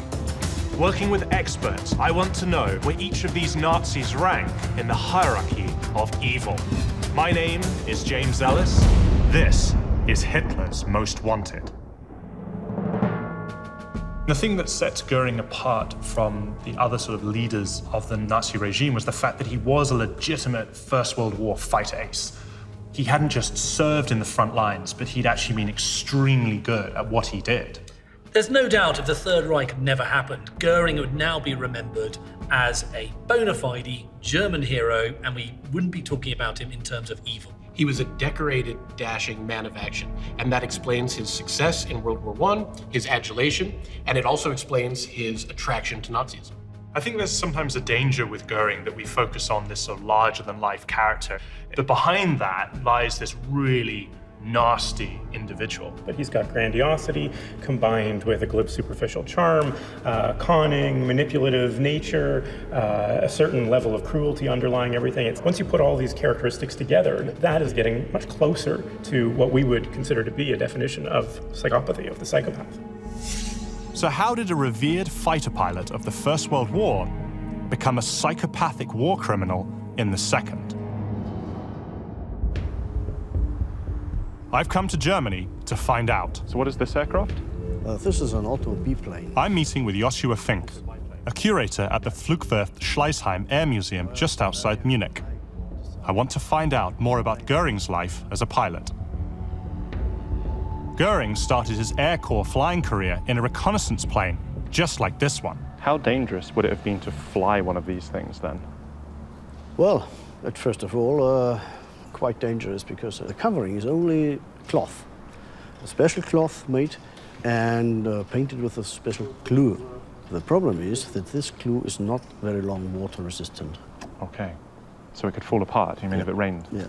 I couldn't imagine how brave you'd have to be to actually fly one of these things. I mean, I feel I could almost put my hand through it if I pressed on this hard enough. Göring had first enlisted in the infantry. He soon realized there was little glory in trench warfare and managed to transfer himself to the Air Corps. You've got to remember quite how scary it was being a pilot in the First World War. You know, it was an incredibly primitive form of warfare, incredibly risky. The death rate was appallingly high on both sides. The planes were so hard to fly that more pilots died during training than in combat. But combat itself was extremely dangerous. In essence, this was the dawn of the dogfight. If this was in a combat situation, you'd have people shooting at you, and I could see how easily that would be for this thing to come crashing to the ground if it was hit by anything. It has been their duty to fly and to go into combat. And on the other hand, I think that they have been brave and a little bit crazy. You know? Yeah, I definitely could not have done that. No. Flying reconnaissance was very high risk, but it didn't provide the honor and adoration Göring craved. He wanted to be seen as heroic, and distinguishing himself militarily would be, he thought, a way to garner that honor and that level of distinction. The way to gain distinction was by killing the enemy. So Göring transferred to a fighter squadron. Even a severe hip wound didn't keep him out of action for long. War suits some people. And Göring is one of those people who feels very at home on the battlefield or, you know, on the battlefield in the sky. He loves showing off, he loves being brave. You know, I think he really enjoys war. That's just part of his personality type. What I'm looking for is an aircraft that Göring flew at the end of the war, and I understand you have one here. It's just around here at the corner. It's a Fokker D7. Ah, this guy. Yep. Near the end of World War I, aviation technology had advanced by leaps and bounds. So this is Top Gun 1918. Yeah, something around this. Wow, wow, how technology's changed. The Fokker D7 was the most advanced plane of its day, far superior to what the Allies had. But pilots still had to be superb multitaskers.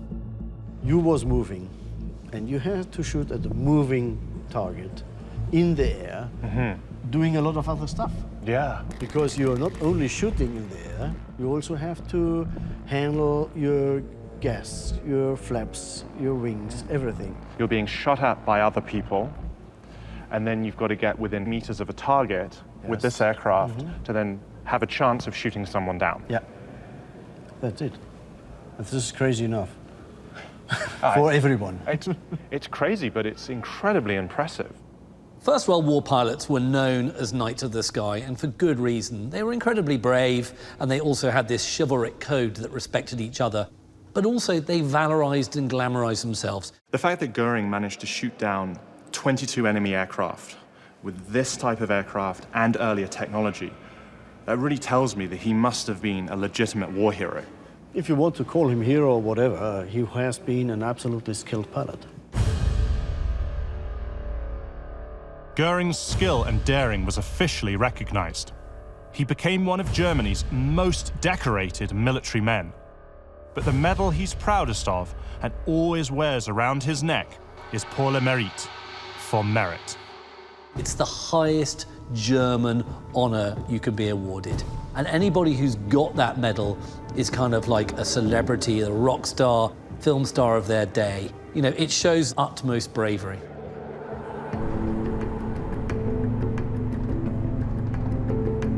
I want to find out how Göring came to be such a heroic figure. Where did his bravado come from? I'm in Bavaria in southern Germany, on my way to his childhood home. Göring was born in 1893, and his upbringing was anything but ordinary. I think this is it. Oh, check this place out. This is Castle Feldenstein, believed to be almost 1,000 years old, where his family lived until 1913. It's like a proper medieval castle. I feel like I've been transported back in time to the Middle Ages. Oh, it's just magnificent. I half expect to see an archer leering at me through one of the arrow slits, or even a man-at-arms in full armor up on the battlements. Wow.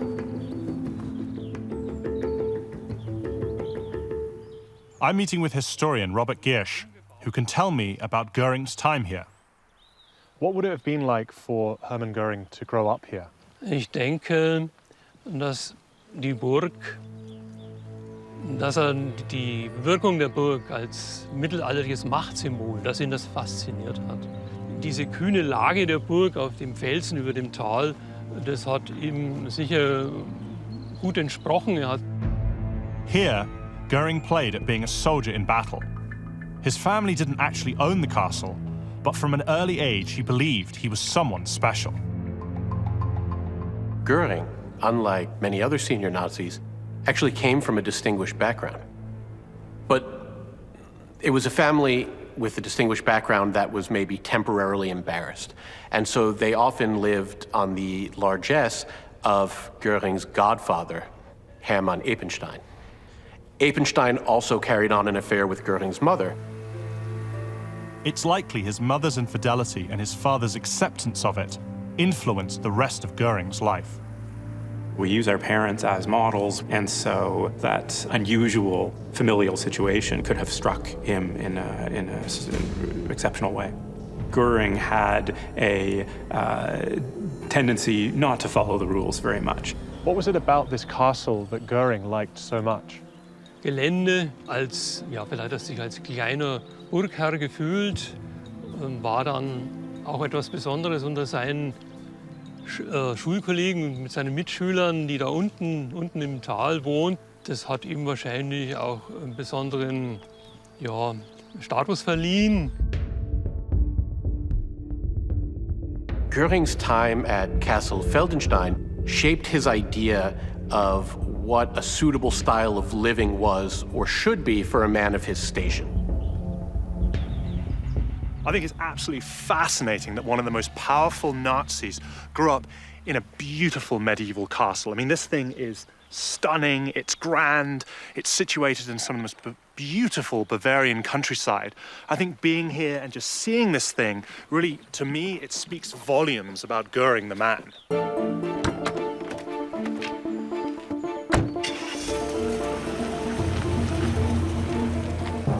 As a boy, Göring dreamed of military glory, and he made that dream come true, becoming one of Germany's top fighter aces. But his glorious war came to a crashing halt when Germany suddenly surrendered. Göring takes the end of the war really badly. Not only, is his favorite pastime, battle, now over, but also he, like so many other German men of his generation, regards Germany as having been stabbed in the back. He regards, the defeat as utterly unnecessary, and in fact, it's people on the home front that are responsible for the defeat and not the Allies. Göring deeply resented the terms the victorious Allies imposed on Germany. He was looking for radical solutions, and he soon found them.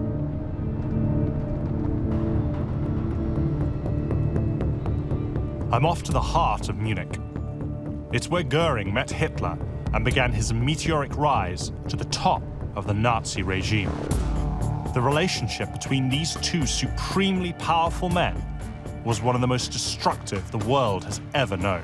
People were dying, and fascists as well as communists were marching with guns. Hermann Göring was a war hero and a war criminal. I'm on a mission to find out where Göring ranks in the Nazi hierarchy of evil. I've come to Munich, where his relationship with Adolf Hitler began. Wow, it really is beautiful. Like the space it offers in the middle of the city. I'm here to meet Michael Trammer, a photojournalist who can tell me about Göring's connection to Munich's dark past. He's brought me to Königsplatz, the scene of fascist protests in the 1920s. Why were far-right groups protesting here specifically? This place was used for far-right rallies due to its size. They understood themselves as fighting force against leftists. After World War I, Germany was economically devastated. Extremists on both the left and right were seeking radical solutions. In Munich, you have an attempt to set up a communist state on the Soviet model. And of course, that provokes an amazing backlash from people who are opposed to that form of government and society.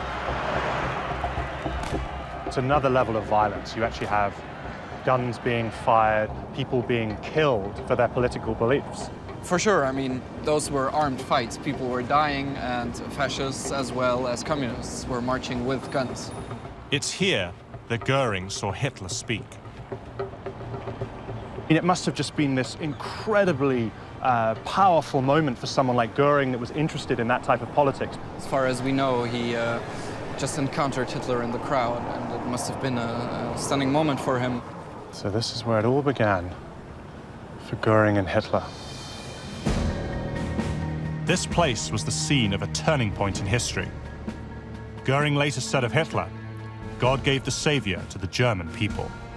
Göring finds Hitler attractive because he is a brilliant orator. He clearly, is a man with zeal on a mission, and he seems to have the answers to all of Germany's problems, all encapsulated in this one very dynamic, charismatic personality. Göring, despite being a big personality himself, is completely sucked in and seduced by it. Like many war veterans, Göring was radicalized. We have much to learn about the individual characteristics that lead to radicalization. There is some evidence to suggest that low empathy, high impulsivity, low intellectual resources may contribute to some extent. The individual often has trouble fitting in. is trying to find their own identity. Today, radicalism is on the march again in Germany. So I know you're a photojournalist and you cover the far right. Do members of the far right today or neo-Nazis congregate here still? Yes, this is still a place of gathering because of the historical link. I can actually show you a photo from a rally in 2015. You have the group marching in the middle with their Pegida against the Islamization of the Western world banner. Oh my goodness. Pegida mobilizes through social media. It's drawn crowds of 25,000. One of its leaders once affected a Hitler mustache and haircut. They understand the history. They understand the significance of this place to the Nazis. So there's that connection between then and now, that they do the same sorts of things. It should be in people's mind when they see a picture of Pegida marching down this road, that this is the exact spot where fascists gathered before they took their power. Covering the demonstrations of the extreme right can be a dangerous business. I have been attacked. Just down the road at Karolinenplatz, for example, I was kicked once. So it sounds like intimidation is a major tactic they use. Well, yeah, it is intimidation. I mean, one of their chants is Lügenpresse, which means lying press, accusing the press of spreading fake news about fascist movements. And it is intimidating if you have hundreds or thousands of people targeting you directly as a journalist. That must be really scary. Being aware that it can be dangerous and that you are seen as one of their enemies is important, but I'm not scared doing my job. I think it would be the wrong thing to be scared. That would be giving in for them. Pegida is a far-right group determined to claim Germany for Germans only, not unlike Hitler's followers before them. Back in the 1920s, those followers, like Göring, would seek out Hitler at one of his favorite haunts. And here we have the Haus Neumeier. Ah, so this is the place? Yeah.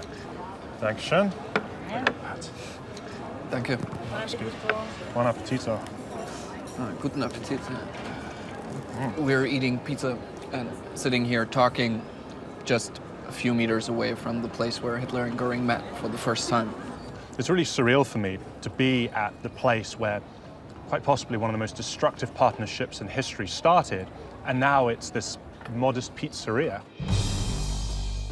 After getting to know Hitler, Göring committed himself to the Nazi cause, and Hitler immediately took him in to his inner circle. Göring was important to Hitler in the early days of the Nazi movement because there were certain members of the aristocratic and conservative establishment in Germany who had a lot of disdain for Nazism, but they saw Göring as a Nazi that they could respect and that they could work with. In the battleground that was Munich in the 1920s, the Nazis relied on an organization called the SA. The SA was the Sturmabteilung, or the Storm Division, and this was the paramilitary organization of the Nazi Party. Göring's first assignment from Hitler was to instill military discipline in this gang of thugs. In 1923, he and Hitler, backed by the newly trained SA, tried to take over the Bavarian government in what became known as the Beer Hall Putsch. It degenerates into a fiasco. There's no real proper command and control. People don't really know who's leading it. And it's Göring who really, tries to rouse these people to keep going forward.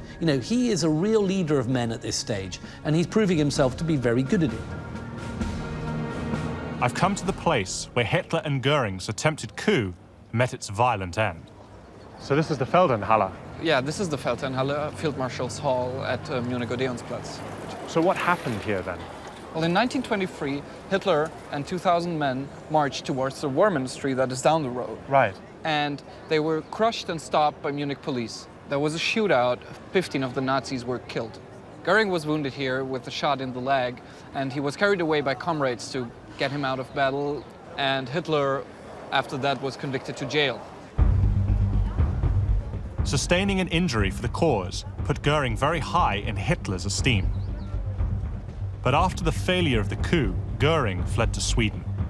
He'd been given morphine for the pain from his wounds, and became addicted. In addition to his morphine addiction, there are questions about Göring's mental state in those years. He was committed to a Swedish institution, he said, as for treatment for his morphine addiction, but it's possible that he was there for mental health reasons. Göring was so violent he had to be confined in a straitjacket. But he managed to kick his addiction, temporarily. Hermann Göring was in exile for 4 years. When he finally returned, he inaugurated the Nazi reign of terror. It began in Berlin, and that's where I'm headed. Here they tortured political opponents. It still causes me shivers.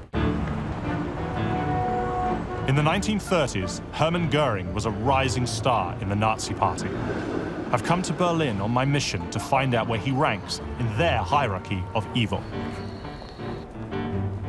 So where are you taking me? So James, we are now looking at the foundation of the headquarters of the Gestapo. I'm meeting with historian Stephanie Fischer to find out how Göring used the feared secret police, the Gestapo, to climb to the peak of power. Well, this part of the building was used as a prison for the Gestapo during the Nazi years. I know that Göring established the Gestapo in 1933. What exactly was it, and why did he create it? Well, the Gestapo became an important tool for the Nazis to destroy its political opponents. They used violence against anybody they felt were their enemies. And the people who were in this prison, they experienced tremendous violence. Yeah. The seeds of the Gestapo were sown in 1933, when Germany's parliament, or Reichstag, was set on fire.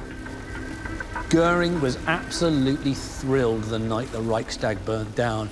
Even when it was happening, he turned up, watched the flames, and he knew that this was representing a massive open door for Hitler to, walk through and to take fundamental, total power. He loved it.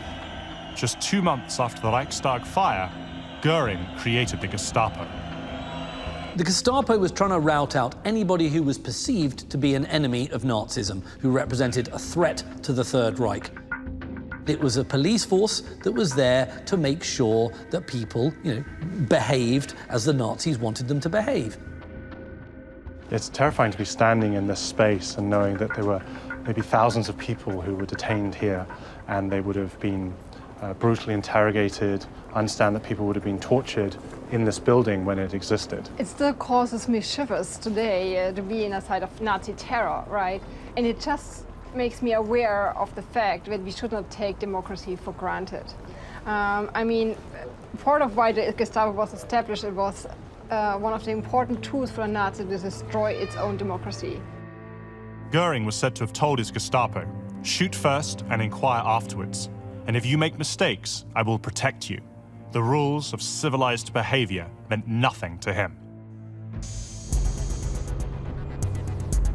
It's a 6-hour drive south from Berlin to the resort town of Bad Wiessee. I'm headed to an old hotel that was ground zero for an infamous killing spree. It turns out that among the first victims of the Nazi reign of terror were other Nazis, the SA or stormtroopers. It's quite eerie being outside this abandoned hotel. It has such a dark history, but it's located in such a beautiful area. Tourists are drawn here by its famous spa, the beautiful lake nestled into the Alps, and its peaceful atmosphere. But on a June night in 1934, this place was anything but peaceful. It came to be known as the Night of the Long Knives. It was set in motion by Hitler himself, with Göring's enthusiastic help. The Night of the Long Knives was a way to purge their rivals within the party and the movement. They thought that the SA had gotten too independent, too big for its britches, and could actually be a rival power base within the Nazi state and a rival power base to Hitler himself. The SA was led by Ernst Röhm, one of Göring's early mentors in the Nazi party. Göring fundamentally betrays Ernst Röhm. He's enough of a pragmatist to know, if he's not going to be liked by Hitler, I'm going to help Hitler get rid of him. It's the ultimate betrayal. So it really pointed to his ruthlessness and his willingness to do anything to consolidate his power. The Night of the Long Knives was a murder plot. Be in no doubt about that. You know, this is a plot that sees Hitler drive through the night to a spa town where various members of the SA are staying. You know, he enters into the hotel. It's, you know, they're brandishing weapons, they're brandishing guns. Röhm and other senior officers were taken away to prison and shot. Today, the Hotel Lederer is slated for demolition. Destroying it would obliterate its terrible history. But how do the people who visit here feel about it? What do you know about this place? Ein bisschen. Ja, ich weiß, dass hier diese SA-Leute erschossen worden sind, damals von der SS. Ja, da gab es Streit um die Führung und die Richtung und Hitler wollte dadurch durch dieses Killing hier die Führungseliten der SA auslöschen. This place is cited to be demolished. Based on what happened here, do you think it should be preserved? Aber wer will hier wohnen? Hier will ja kein Mensch wohnen, ne? In so einem Haus mit so einer Vergangenheit. After the Night of the Long Knives, Hitler moved more firmly toward his ultimate goals: the annihilation of Jews and the Germanization of Europe. I'm headed back to Berlin. I want to find out how Göring helped Hitler achieve his terrible aims. He is a killer. He is a murderer. And he seems completely fine with that. I'm in Berlin on my mission to find out where Hermann Göring stands in the Nazi hierarchy of evil. One of the most imposing buildings in Germany, the former headquarters of the Luftwaffe, is a monument of sorts to Göring. To find out more about it, I'm meeting with historian Nick Jackson. This is the Air Transport Ministry. So if there was a seat of Göring's power... This would have been it? This would have been it. In 1936, Göring had the whole block demolished and built what was Europe's largest office. There were 2,300 offices in here. The head of the Luftwaffe, that would have been something that he would have been hugely proud of, very involved in. You know, he rebuilds the Luftwaffe from scratch to this fighting force ready to go in 1939. By the time war broke out, Göring had created the best air force in the world. The Luftwaffe planes could fly faster, climb faster, and accelerate faster than most of the aircraft they were up against. Many Allied pilots never saw their attacker coming. It was essentially Göring's big dream. You know, he was a pilot, he loved planes, so the idea he now had his own pet air force, well, that's the best toy a man like Göring could possibly have. He's a busy man. You think of all the titles that he had. But he certainly would have spent time in this building. In fact, that would have been the main office. Oh, that right there, those windows? With the large windows. All those windows are one room, and that was his office. That's the main office of the for the building. He definitely had an office to match his ego. Other than Hitler, he's the most powerful man in the country. Throughout the 1930s, as Göring's power increased, so did his taste for the good life. He was developing a hearty appetite for all of life's pleasures. This looks like a good place. Yeah, let's go here. Nick is taking me for a Göring-style meal, where I hope to find out more about Göring's character and how he helped Hitler achieve the Germanization of Europe. It's funny, when I think of Göring, I think of this fat buffoon dressed in an absolutely ridiculous uniform and indulging in excessive opulence. He was clearly a man of many appetites. Definitely. I mean, you can see by the size of the man that he was a keen eater. I think that would have been something that was very important in Göring's life. If Göring was sitting here with us now, what would that be like? I think he'd be doing most of the talking, and he would have eaten all the food. He's a very dominating character. I mean, it's all about Hermann. He wanted the attention. Like you know, sort of standing on top of the mountain, and higher than everybody else, and everyone would look and think, that is a great man. He takes vanity to a whole new level. Definitely, definitely. I think it's probably fair to say that in every aspect of his life, he was extravagant and boastful and completely over the top. But also perhaps the most likable of the Nazis. But always in the background, you've got that cold murderer, a man who is deeply involved with horrendous Nazi crimes. The crimes against Jews are the most well-known Nazi atrocities.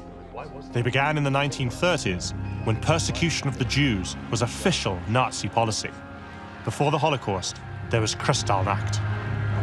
Kristallnacht, Night of Broken Glass, was a night of coordinated violence against Jewish property and Jewish people throughout Germany and Austria. Synagogues set on fire, stores looted, and people rounded up and sent to concentration camps. Göring, with his boundless greed, did not actually approve of the destruction of property. In fact, with Kristallnacht, he would have preferred killing more Jews, but preserving some of the valuable items and objects and buildings. He actually told the Jews that they should pay for the damage themselves. I mean, that shows you quite how revolting a specimen he was.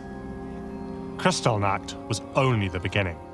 Göring was responsible for the order to organize the practical details of the Holocaust. In 1941, Göring signed a memo authorizing the coordination of the so-called final solution to the Jewish question, the systematic extermination of Jews. Göring's memo authorizing the coordination of mass extermination is a huge step of the development of Nazi policy from persecution to genocide. The Holocaust has many fathers, but Göring is one of the most significant of all these figures. What's so sort of especially hateful about Göring is that he's not a kind of virulent anti-Semite at heart. He's carrying out anti-Semitic policies in order to advance his own political career.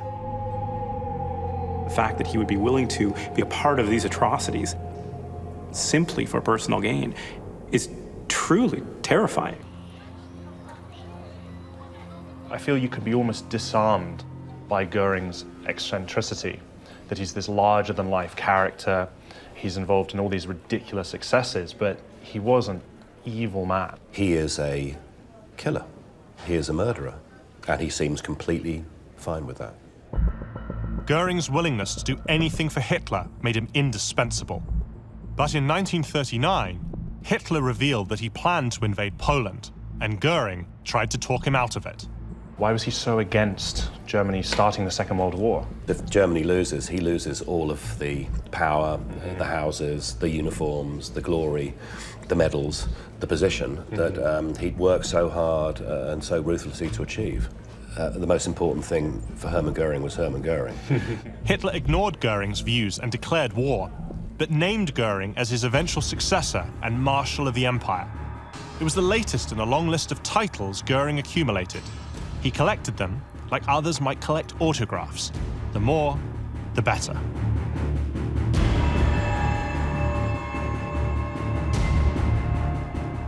Göring was at the height of his powers, but could he keep his lofty position? That's what I want to find out next.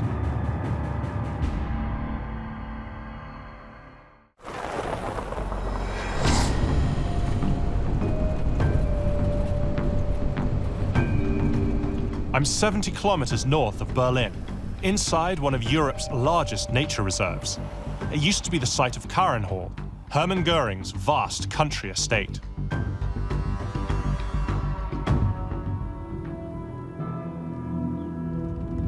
What's this? This here? What's a stone? You found a lot of this. So this is an original piece of the building? It's original.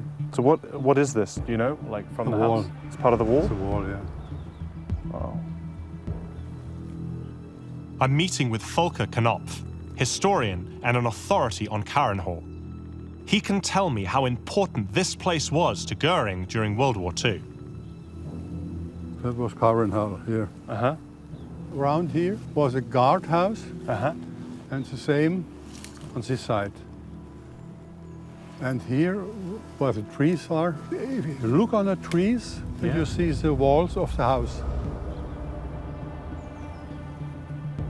So the main building was right here? Yeah, soweit das Auge reicht. So it's been completely engulfed Sehr groß. by the forest. Ja, aber damals war hier ein Park, ein großer Park, keine Bäume oder nur wenige Bäume. There's little evidence any buildings were ever here. Just a few tunnels remain. Alle Häuser waren verbunden durch solche Gänge. So this was a passage between two buildings, yeah, to move supplies. Ja, ja. Und in dieses Loch kann ich gefahrlos mit Ihnen runtergehen. Es wird... You can step in that. Me, I know it. For you. Oh, wow, look at that. There is no way I'm going in there. Karin Hall, named after Göring's deceased wife Karin, began as a simple hunting lodge. By 1937, after years of renovations, it was a palatial complex. It had everything Göring could want, including a massive library, ballroom, swimming pool, even a private zoo. Göring wanted the estate to be known as a shrine to Karin. In reality, it was a shrine to himself. This is a playground fit for what he regards himself almost like now a prince. So this is his own sort of palace, and it fits his ego. Komm, ja, mein Cäsar, kommst du mich besuchen? Karin Hall recreated the conditions of the good life and of the style of living befitting a man of his station that he'd learned at Castle Feldenstein in his youth. He held parties there, he entertained foreign dignitaries there. It was really where he lived an extravagant, opulent life. Karin Hall was crammed with art masterpieces, looted from occupied Europe, one of the grandest private collections in the world. It was also his unofficial office, where his staff would come from Berlin to get their orders. What do you think about Göring? War das joviale Gesicht des Nationalsozialismus. Aber konnte heute oder in dieser Minute die Wange seines Kindes und eine halbe Stunde später konnte ein Todesurteil unterzeichnen. Das war Göring. Hatte viele Gesichter. The beginning of World War II was good for Göring. The Nazis scored victory after victory with his Luftwaffe leading the charge. Then came setbacks.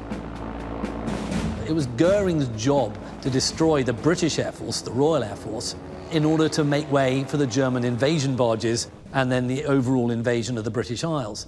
Now, this never happened because the Luftwaffe failed at their job and the RAF managed to outwit Göring. It was a terrible failure for him.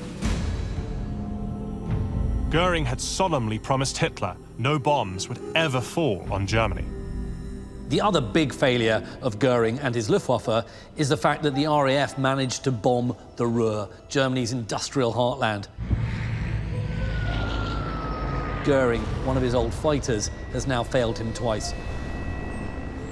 This actually is the beginning of Göring's slide into, nothingness in the Nazi regime. Göring was increasingly isolated from the inner circle and increasingly retreated to Karin Hall and to his life of pleasure and opulence. Hat in seinen Memoiren geschrieben, wenn man Karin Hall betrat, hatte man das Gefühl, als herrsche tiefster Frieden. Hat hier gelebt, als wäre ihn herum kein Krieg. Göring was still trotted out on ceremonial occasions, but even that rankled his Nazi colleagues. Joseph Goebbels wrote, "Bemedaled fools and vain perfumed fops have no place in our war leadership. It's effeminate behavior given the current situation." Towards the end of the war, as the Reich starts falling apart, well, so does Göring. And he retreats into his own sort of kind of make-believe world, stuffed with looted and plundered art, complete with all sorts of baubles, a chest full of medals. I mean, he cuts an absurd figure. And also, he's hopelessly addicted to drugs. Essentially, what you've got is a fat, drug-addled, dipsomaniac, who has lost any respect. But Göring still harbored delusions of grandeur. Towards the end of the war, Göring sent a message to Hitler where he essentially said, if I don't hear from you by a certain time, I'll assume you're unable to fulfill the duties of Führer, and I'll take over control and command of the Reich. Hitler regarded this as an extreme act of betrayal, and it was really the final nail in the coffin in terms of Hitler's relationship with Göring. As the Russian army approached, Göring moved his plundered possessions to safety and fled, ordering Karin Hall to be destroyed. Göring resigned to the Americans and expected to be treated as the representative of a defeated power. Instead, he was arrested for war crimes. One of the things I find most interesting about Göring is when he was finally captured, He supposedly believed that he deserved a parade rather than to be convicted. One possibility is that his increased drug use had led to just increasingly delusional thought processes. Göring is sentenced to death, and he knows he's going to be hanged. But actually, he's still got one more card up his sleeve, and he plays it actually very well. He's got a suicide pill. His body is discovered when a guard looks through the hatch in his cell, and there is Göring's dead form. His face is set in a kind of horrible rictus grin, as if he's having the last laugh. My trip to Karenhall has given me the last piece of the puzzle that is Hermann Göring. Now it's time for me to finally determine where this complicated character fits into Hitler's hierarchy of evil. He murdered and plundered his way across Europe, and he murdered and plundered his own people. My visit to Germany has helped inform my understanding of Hermann Göring's position in the Nazi hierarchy of evil. Now it's time for us to decide where he should be placed in our unique pack of cards. The same kind of pack that law enforcers use today to identify their most dangerous killers. This is Hitler's Most Wanted. Guy, what's your impression of Göring as a person? Frankly, I find it a little hard not to be seduced by him. I think he has an enormous amount of charm. And that's what makes that personality so dangerous, is the fact that he can charm you, he can trick you, he can pull one over on you, and he can send you to a concentration camp. Göring used charm to mask his brutality. He saw himself as a dashing man of action and a subtle diplomat who could turn every situation to his advantage. One location to me that really exemplified his personality was Karenhall, which at the time was this incredibly opulent pleasure palace. Anthony, why was Göring so obsessed with opulence? Göring had a very particular idea of appropriate living for a man of his station. The idea was formed in his youth, living at Castle Feldenstein, and he tried to realize it in Karenhall. I think that's absolutely right. He was a big personality, and he had very, very greedy tastes. You know, he liked his food, he liked his drink, he liked his morphine, and he liked his works of art. So, in many ways, he was like this big monster that just needed to suck in as much stuff as he could, and it never ended.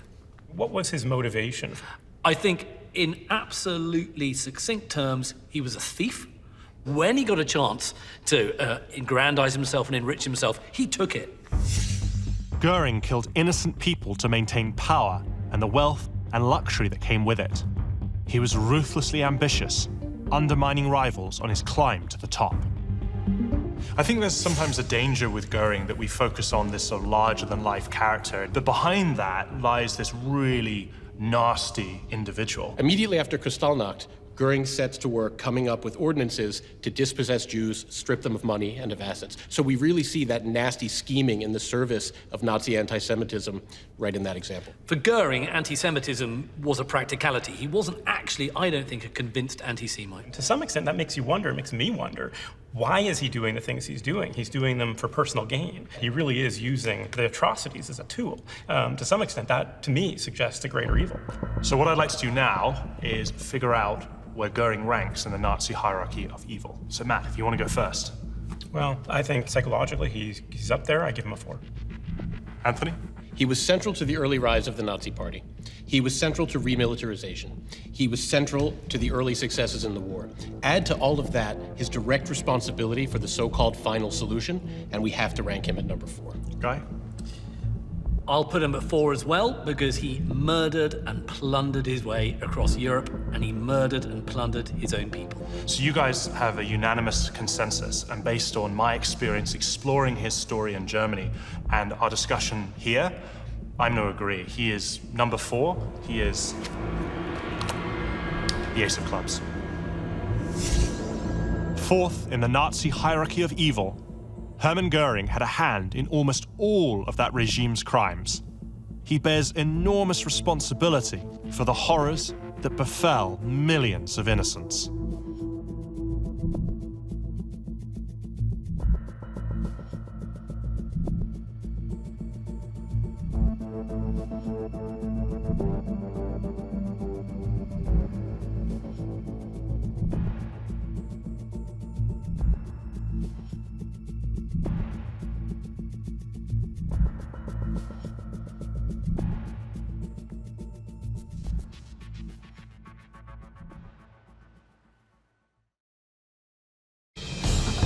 Adolf Eichmann, the notorious Nazi who escaped justice for 15 years before his trial brought global understanding to the term Holocaust.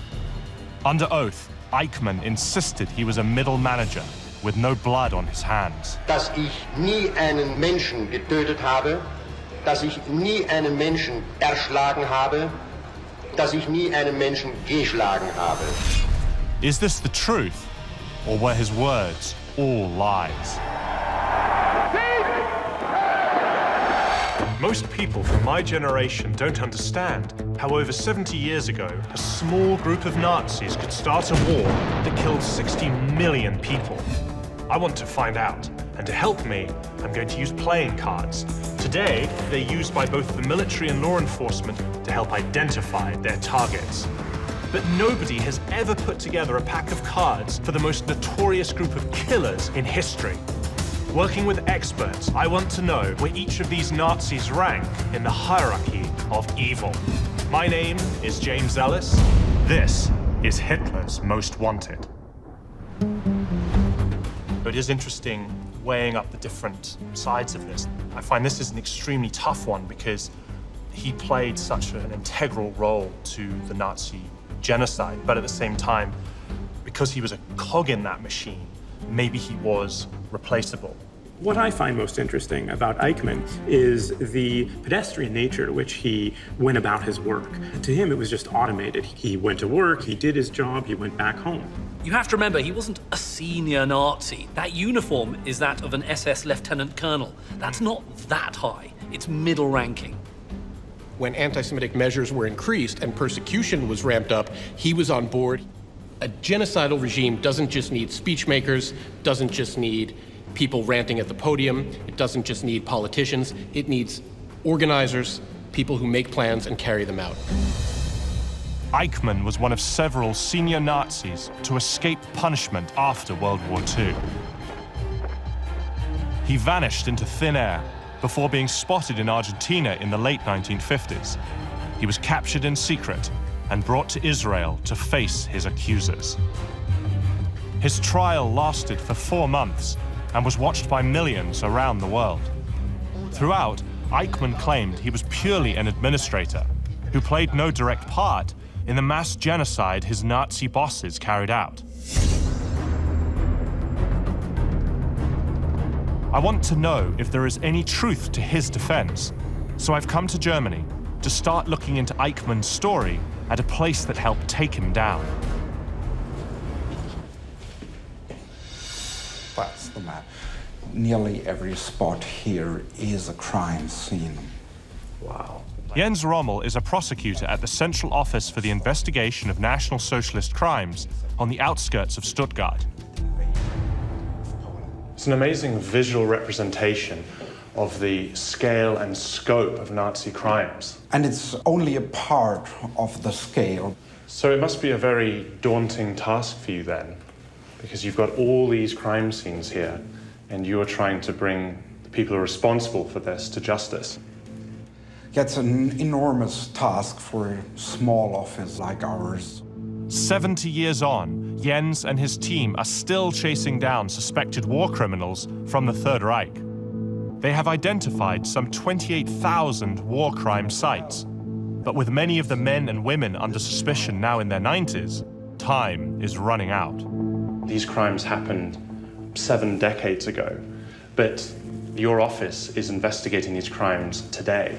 Well, of course, these are historical events during World War II, but what we are doing are current investigations because the defendants, some of them, are still alive, and it's also important for the victims or their relatives. For them, that's a current issue.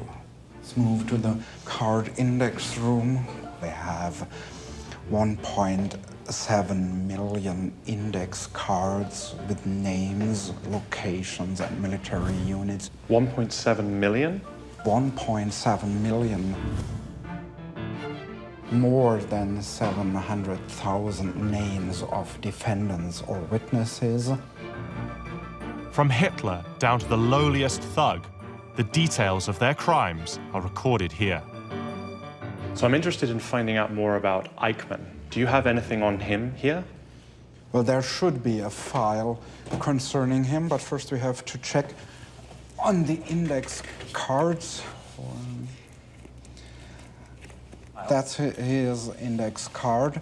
You can see we have a lot of cards concerning him, 8 in total. 8 cards. Is that unusual? That's unusual because he was such a prominent figure responsible for a lot of victims. You have his personal data, Adolf Eichmann, and his actual position as the head of a unit in the Reichssicherheitshauptamt responsible for the killings and the robbery of Jewish citizens. But as a bureaucrat who spent the Second World War behind a desk, he wasn't well known among Nazi hunters when the conflict ended. In post-war Germany, the process of denazification undertaken by the Allies quickly became a lower priority than preparing for the coming conflict with the Soviet Union. So there was little appetite in post-war Germany to find and prosecute war criminals, especially those who weren't at the very top of the regime. This allowed Eichmann, along with many others, to slip through the net. It really blows my mind. Hundreds of thousands of people have blood on their hands, and some of them are still out there. Eichmann, however, was one of the highest profile escapees to be caught. The arrest brought to light his astonishing story. To find out more about how he got his start with Nazism, I'm heading 620 kilometers northeast to Germany's capital, Berlin. Historian Dr. Stephanie Fischer is taking me to where Eichmann's career under Adolf Hitler would flourish. He actually went to the same high school as Adolf Hitler. Is that true? Yes. Really?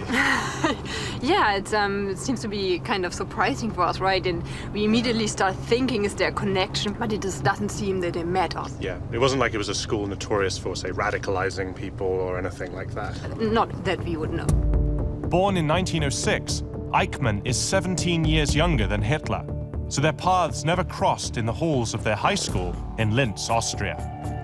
Eichmann was a nondescript adult, and he had a nondescript childhood. He left vocational school without completing his course of study as a mechanic. He worked with his father, he worked as a sales clerk, incredibly nondescript and undistinguished. And do we know why Eichmann became so interested in right-wing politics? I think what he really finds appealing about is this idea of comradeship, of belonging, having a group of male bonding and being together and drinking beer and having common goals about how to change the world. And part of it is, of course, anti-Semitism. So why was anti-Semitism part of his worldview?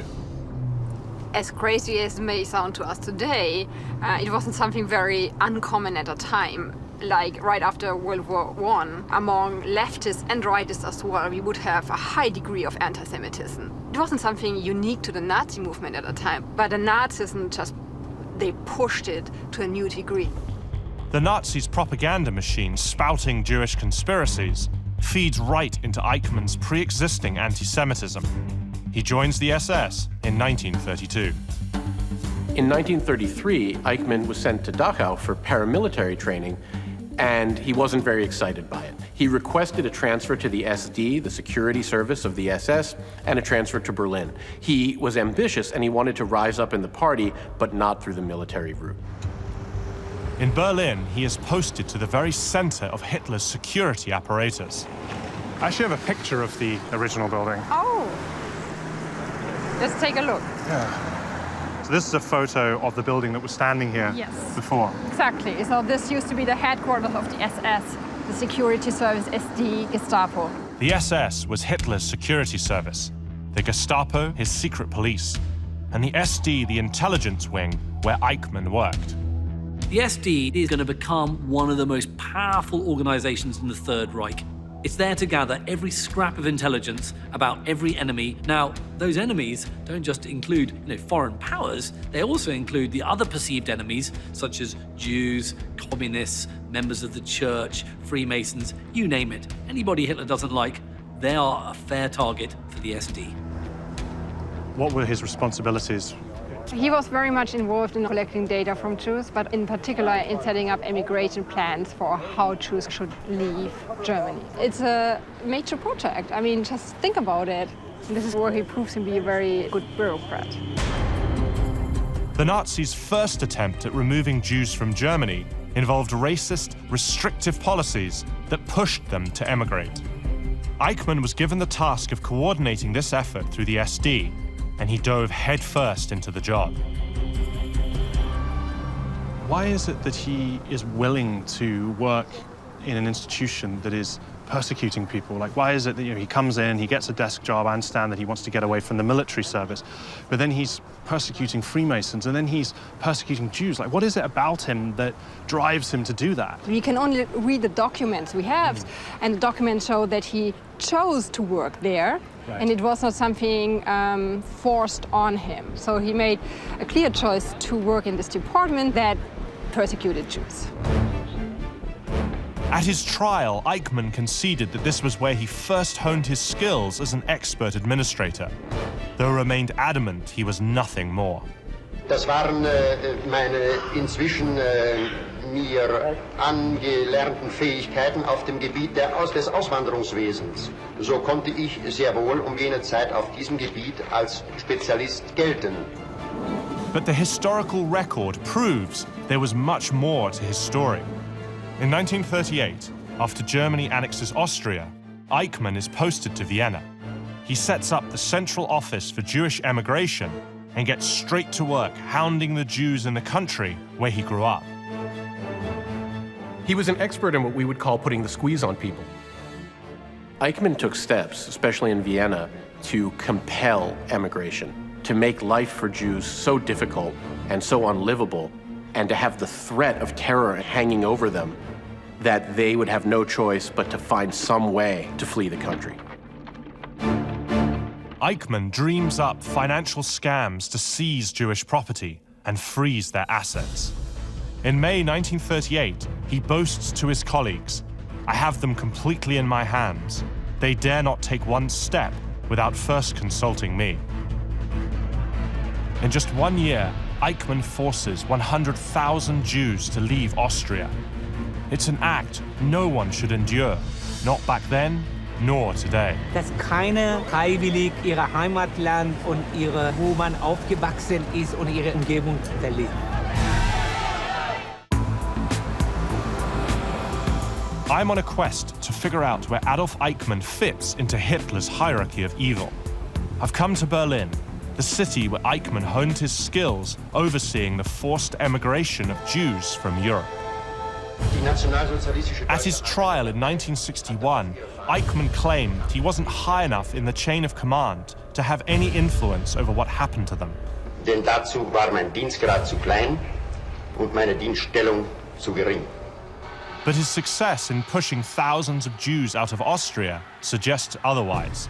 In fact, Eichmann and the Nazis were just getting started. Eichmann's role in the SD is to identify ways in which the Jews can be got rid of. What we're looking at is forced emigration, plunder of wealth and property. With Eichmann's help, from the mid-1930s onwards, Jews and other perceived enemies of the state were being persecuted to such a degree they had no choice but to leave their homelands, only to discover their situation became even worse. There was no place for Jewish refugees to go.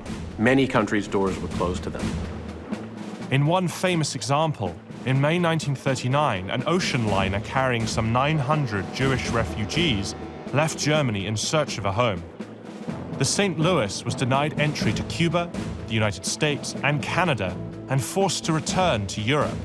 Over 250 passengers were later killed in concentration and death camps. I want to find out what fleeing that kind of tyranny feels like.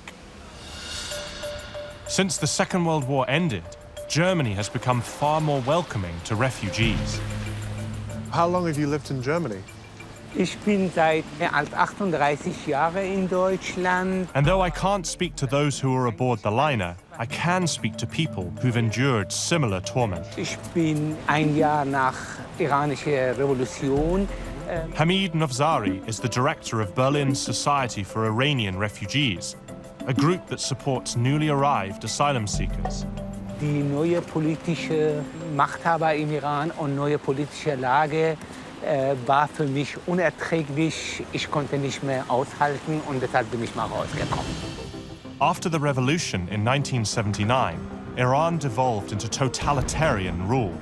Persecution of political opponents and minority groups became government policy. Just as Adolf Eichmann used the terror apparatus to push Jews out, Iran's leader, Ayatollah Khomeini, intimidated his people into submission.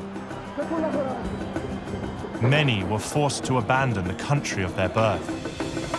Why do refugees come to Germany? What conditions are they fleeing? Sehen sich gezwungen, ihre Heimat zu verlassen, sei es politisch, Hunger, keine wirtschaftliche oder Lebensperspektive, aber auch viele wegen ihrer Geschlecht, als Beispiel Frauen, Homosexuellen, als Beispiel Iraner, mehr wegen religiöser Diktatur, Unfreiheiten, Syrien, Bürgerkrieg. Wenn sie aus Afghanistan kommen, da haben die de facto keine Perspektive. Entweder wenn sie aus Dörfern sind und so, werden die eventuell von Taliban und anderen Paramiliten. In 2015, more than 1 million refugees fleeing civil war, political persecution, and economic hardship flooded into Europe. In response, Germany opened its borders. How do you think Germany's history affects their attitude towards refugees? Ich glaube sehr viel in Bezug auf die Vergangenheit von Deutschland, sich verpflichtet fühlen, sich für die Minderheiten, für Flüchtlinge einzusetzen, dass keiner freiwillig ihr Heimatland und wo man aufgewachsen ist und ihre Umgebung verlässt. The kind of state-sanctioned persecution Hamid is describing resonates with Eichmann's work. In 1939, the Germans invaded Poland. This gives Eichmann an even greater challenge. It becomes increasingly obvious that the more territory you conquer, the more Jews are going to be under your control. So when the Nazis do march into Poland, suddenly they got 3 million more Jews. Now, what are you going to do with them? Ever the problem solver, Eichmann's policies escalate from forced emigration to deportation. And one of his pet projects for what to do with the Jews was truly bizarre. If you want to get to the roots of basically crazy Nazi thinking, look no further than the Madagascar plan. Big island off the coast of Africa. Nazis look at the map and go, well, why don't we just dump the Jews there? Eichmann assembles a task force to plan mass deportations from Nazi-held Europe to the French colony. But the plan's impracticality during wartime doomed it to failure. It's completely insane.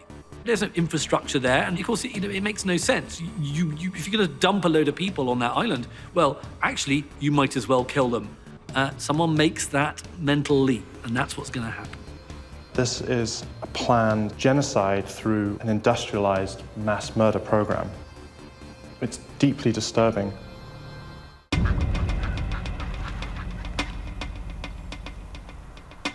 The next leg of my journey into Adolf Eichmann's story brings me to a villa in the leafy Berlin suburb of Wannsee.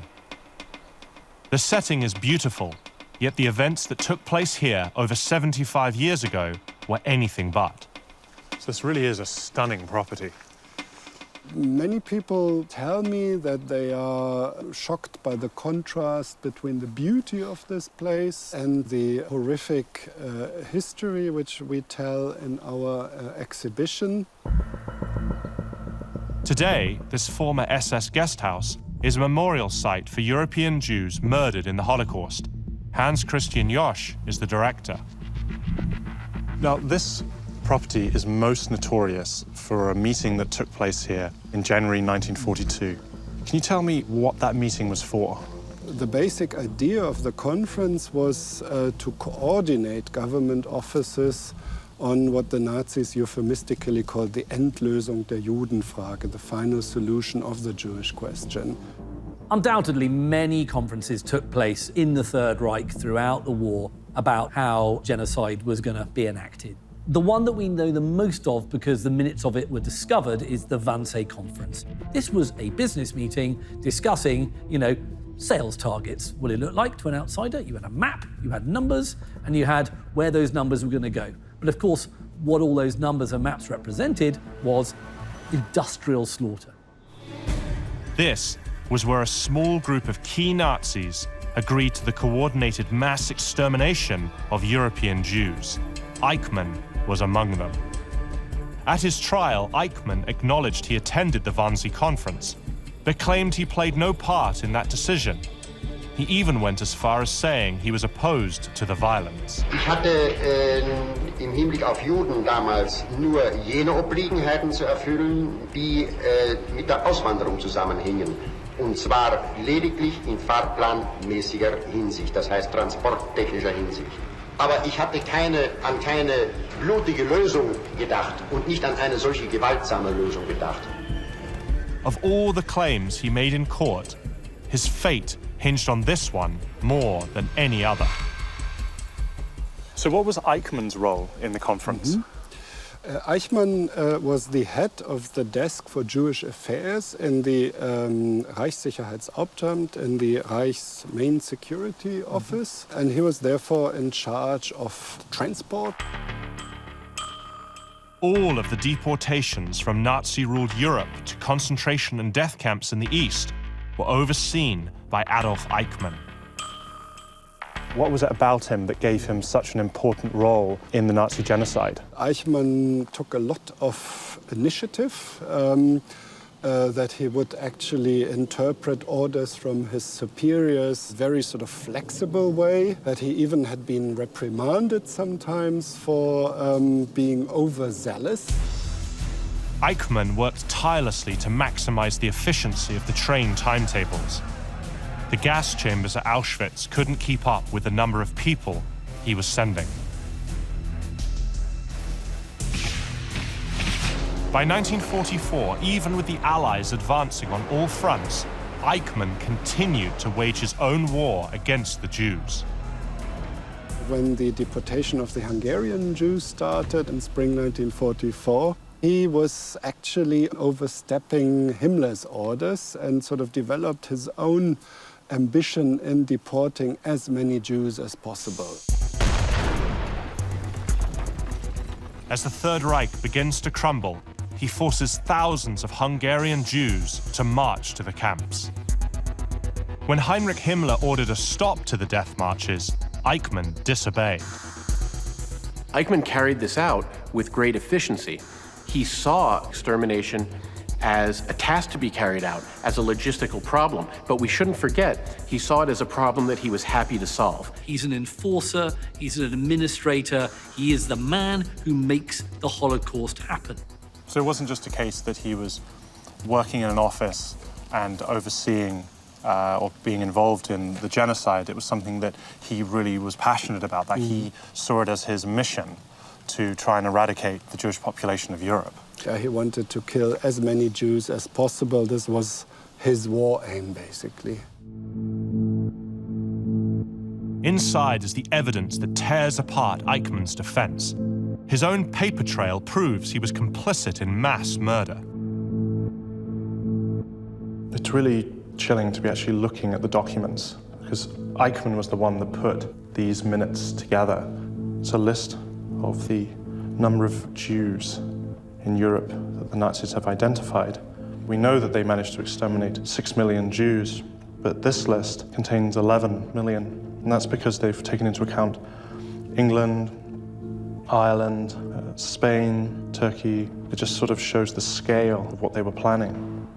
It's deeply disturbing, just revolting. Eichmann saw these people not as human, but as cattle, livestock being sent to the abattoir. The largest deportation in 1943 had 1,758 Jews on one train. 1,758 on one train.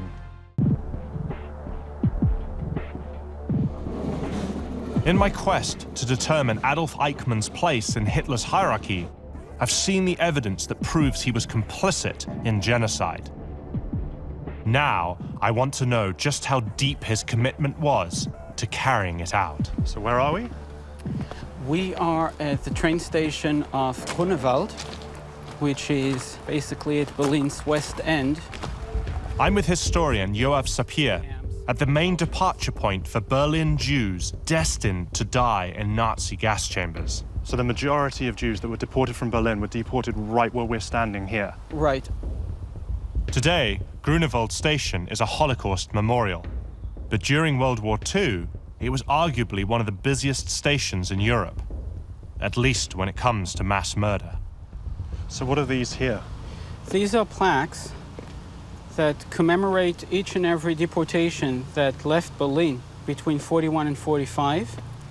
The largest deportation in 1943 had 1,758 Jews on one train. 1,758 on one train. For 4 years, Berlin's Jews were rounded up, taken to Grunewald, and crammed into sealed railway cars. They were deprived of food and water, and there was no sanitary facility other than a bucket. Many died on the trains themselves before they even reached the extermination camps. What's so chilling to me standing on a platform in Berlin is that you see that we're not dealing with genocide on the battlefield. That was obviously had been happening, but we're dealing with genocide that's been planned. It's something that the state has decided to do in the most practical way possible. They outsourced the killing to these murder factories. And then, of course, the question was, how do we facilitate this transportation? How do we get the Jews from Germany, France, Belgium, the Netherlands, and so on? And that's where Eichmann comes in. That's where Eichmann is in charge in facilitating the kidnapping of families from their homes, forcing them onto trains, making sure that everything works well, the timetables, having the manpower, having the resources, having the trains on time to leave Berlin, to leave Paris, to leave Budapest, on the way to Auschwitz, for example.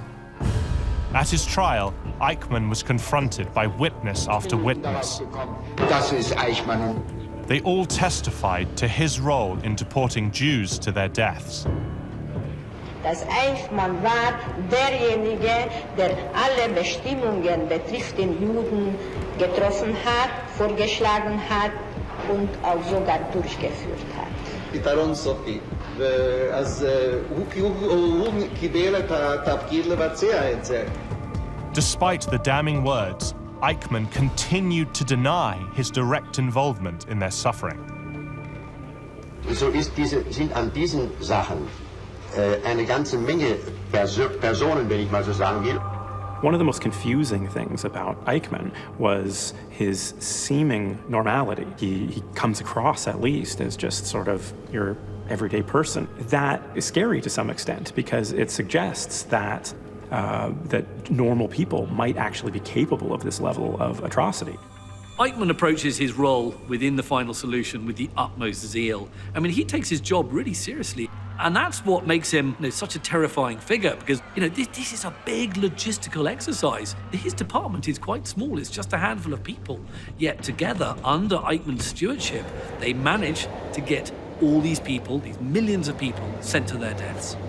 Now that we're approaching the end of the war, this is the beginning of 1945. And so the numbers are very small. These are the last Jews of Berlin, those who were trying to survive while hiding. 27th of March, 1945. At this point in the war, the Third Reich is all but finished. Every Nazi knows it, including Eichmann, but he was determined to finish the job he started. The last deportation that left Berlin, 18 Jews who almost made it. And then, in spite of everything, were still captured, and by fanatic Nazis, they were being deported right before the Soviets encircled Berlin. That's less than a month and a half before the end of the war in Europe. This really hits things home for me because they're losing the war. It's the final months of the war. They're about to lose it, and yet they are still deporting Jews to death camps. Indeed, they were losing the physical war, but for some Nazis, the war against the Jews was more important. Eichmann's profound commitment to the final solution is nowhere more apparent than on this abandoned train platform. But he'd soon find himself unemployed. The Germans surrendered in May 1945. Hitler was dead, and Germany lay in ruins. Millions of displaced people jammed the roads of Europe, desperately trying to get home. Hidden among them were Nazi fugitives in disguise, including Adolf Eichmann. After the defeat of Nazi Germany, Eichmann was actually briefly captured by the Americans, but he got away using a fake identity. For the final chapter in Eichmann's story, I'm turning to historian Tobias Freimüller. So we're in Spandau right now. Yes, this is the neighborhood of Spandau. He has the inside scoop on how Eichmann was finally brought to justice 15 years after the war ended. And it became clear that the man was not his uncle, but it was in fact Eichmann himself. I mean, that's just unbelievable. Adolf Eichmann was a war criminal who evaded justice for over a decade. He'd hoped to live out his days in Argentina, but his capture in May 1960 changed all that. For the final leg of my journey, I've met up with historian Tobias Freimüller to find out how Eichmann's arrest played out and the impact it had on our understanding of what the Nazis did. And this is actually the place where the synagogue was until it was destroyed in November 38. And what you see here is actually the names of the Jewish citizens of this neighborhood. So these are the names of people that were deported? Yes, exactly. When the war ends, Eichmann's name is not on the list of top Nazis that the Allies are trying to track down, is he? No, he's not. The Allies search for the top-ranking Nazis they know. His name is mentioned because it was clear from the very beginning that he was responsible for the deportations, but he was not seen as one of the leading figures who were brought before the court in the main Nuremberg trial. In Argentina, Eichmann lived under an alias, but his wife and children still carried his name. He spends, his days in Argentina drifting from menial job to menial job. He tries to make an Angora rabbit farm work. It doesn't work. He's working as a mechanic at a Mercedes-Benz factory. These aren't big jobs for a man who thinks, he deserves more. Eichmann coped with his lowly place in the world by bragging about his past to other fascists. He also gave extensive interviews to another former SS officer turned journalist. When he started giving these interviews in the 50s, the plan was to write a book and to publish a book where Eichmann would tell the truth about his history in the Third Reich, and he would publish it under his real name then. One second, in the 50s he was going to write a book and he was going to talk about what he did and publish it. I find that extraordinary. But I suppose if you're that fanatical and you genuinely believed what you did was right, I suppose something that sounds as crazy as that now, to him, sounded like the logical thing to do. Absolutely. He wanted to tell the truth from his point of view. But it would be Eichmann's twisted version of the truth, no one else's. And these memoirs were never published. So how was Eichmann ultimately apprehended? It was in '57 when Fritz Bauer received a letter. Fritz Bauer was the state prosecutor of the state of Hesse, and he was known as one of the very few people in the judiciary in West Germany who would really fight for the prosecution of Nazi crimes. So he received a letter from Buenos Aires. That letter was written by a Jew who'd escaped Nazi Germany in 1938. He'd just learned about his daughter's new boyfriend. This new boyfriend turned out to be Klaus Eichmann, and it became clear that the man who lived with Klaus was not his uncle, but it was, in fact, Eichmann himself. I mean, that's just unbelievable. Fritz Bauer passed the tip on to Mossad, the Israeli Secret Service. During a daring operation in May 1960, agents kidnapped Eichmann from a Buenos Aires suburb and smuggled him back to Israel to stand trial. It was a very, very special case. The trial in Jerusalem found a very huge echo in the media worldwide. It was the first trial at all who had such a focus on the Holocaust. Eichmann's trial was watched by millions. The horrors inflicted on the Jews by the Nazis shocked the world. Mein Bruder ist schon in Theresienstadt gestorben und meinen Sohn haben sie geführt nach Auschwitz. We walked for 24 hours without food, and those who could not carry on were shot. ראיתי ילדים מובלים להריגה. פעם אחת באו אנשי SS. SS men arrived one morning and took the child away with them. Later, I learned that the child was thrown into the fire. Until that point, I don't think that the world at large really knew what had happened. They knew there had been atrocities, they knew there had been killings, but they hadn't realized that the Holocaust, and it wasn't really called the Holocaust at this point, was actually this genocidal act. You had survivors telling their stories in front of a global audience, and really for the first time, bringing narratives of the Holocaust and the systemic nature of persecution and genocide together in one place.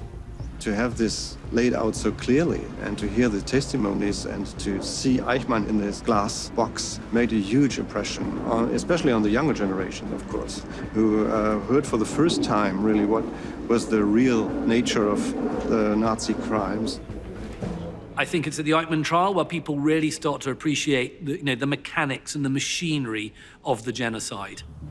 They realize that this isn't just something that just took place on a whim in camps. This was something that was organized, it was designed, it was literally built. Trains and timetables were literally drawn up, and people who were doing it were men like Eichmann.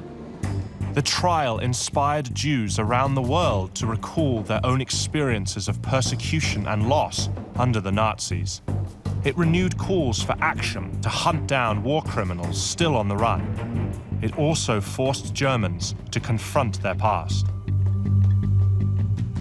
So the German society had to learn that responsibility was to be found everywhere, within every bureaucratic system, within every family, and every soldier who took part in the war in the East had seen and probably done terrible things.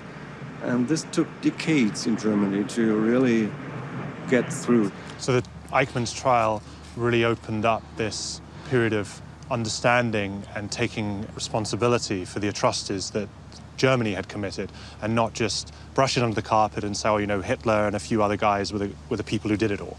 Absolutely. What does Eichmann's performance at the trial tell us about him? Well, it tells us pretty much everything that we know about him, finally, because there he was again and again making the argument that he only followed instructions, that he had to do what he did. Eichmann played a fictitious role at that trial. He made himself out to be the little man. He made himself out to be the cog in the machine. He made himself out to be just the type of bureaucrat that all governments and indeed all dictatorships need if they are to function. But everyone else in the courtroom saw right through him. We know that he was very convinced of what he did. And until the very end of the war, he still tried to keep up the deportations, even if it was pretty clear that the war was lost. Eichmann was found guilty on all charges and sentenced to die. He was hanged on May 31st, 1962. A coward to the end, he never once expressed remorse for his complicity in the murder of millions during the Second World War. Now it's time for me to figure out where this Nazi bureaucrat fits into Hitler's hierarchy. Eichmann gets as close as I can imagine anyone getting to pure evil. My travels to Germany have given me a much clearer picture of Adolf Eichmann's role in the Holocaust. Now it's up to us to find out where he fits in the hierarchy of evil. Using our unique system of playing cards, I want to determine where Eichmann ranks among Hitler's most wanted. So what was it about his character and abilities that gave him such an important role in the Holocaust? You know what he was? He was good at logistics, he was good at organization, and he was good at following where those lines led to their most cruel and horrible conclusions without batting an eye. Well, I think the thing about Eichmann that I notice is how bureaucratic he was, how administrative he was. Or at least he tries to portray himself in that way, as a quite normal person just going about his business. And that was certainly how he portrayed himself in the dock in Jerusalem in the 1960s. Well, what you have to remember about Eichmann is that he was a Gestapo officer, and he had an enormous amount of power in determining the mechanics of the Holocaust. He's sometimes called the architect of the Holocaust. I think that maybe some other characters were actually deserve that epithet. But what he did do was he helped manage it, and he managed it very, very fervently. Eichmann's bureaucratic diligence wasn't just about following orders. To him, his job was everything, and he relished in the administration of terror. Eichmann was there right from the very beginning. He was up there, exploring the options whether all the Jews should be deported to Madagascar, and ultimately as to where they should be murdered. And when the Nazis escalated from persecution to mass murder, he went to great lengths to keep the mechanics of genocide running smoothly. The place that really struck me was Grunewald train station in Berlin, and this is where a large number of Berlin Jews were deported to the east to be murdered. And Eichmann was responsible for those deportations. But the thing that was most disturbing about that place was learning that those deportations were happening right up until the final weeks of the war. It was not incidental. They were diverting resources to it. And at the very end of the war, they ramped up the extermination in order to make sure there wouldn't be any witnesses. In Argentina, Eichmann cavorted with ex-Nazis and would-be Nazis and was quite proud of what he'd accomplished. He bragged about how many Jews he was able to deport to extermination. You're absolutely right. And he actually said once, "I'll jump into my grave laughing that I killed 6 million Jews." This was not a man who was in any way ashamed of what he had done. So it's really frightening to grasp the fact that what he was doing he believed was right, and he felt a conviction to the cause. It wasn't so much that he believed what he was doing was wrong and did it anyway, like a psychopath would. He truly believed that his behavior was justified. Now, that doesn't necessarily make his behavior any less evil, but it is, again, scary to think that somebody can undertake immoral behavior and actually feel justified to do so. Eichmann saw no moral quandary in the bureaucracy of genocide and his central role in it. That is what cements his place among Hitler's most hated disciples. So I'd like to come to a conclusion now of where you think he ranks in the Nazi hierarchy of evil. So Guy, we'll start with you. Well, I'm going to put him down in the late teens, which may seem a little bit surprising considering he's this kind of household name amongst Nazis.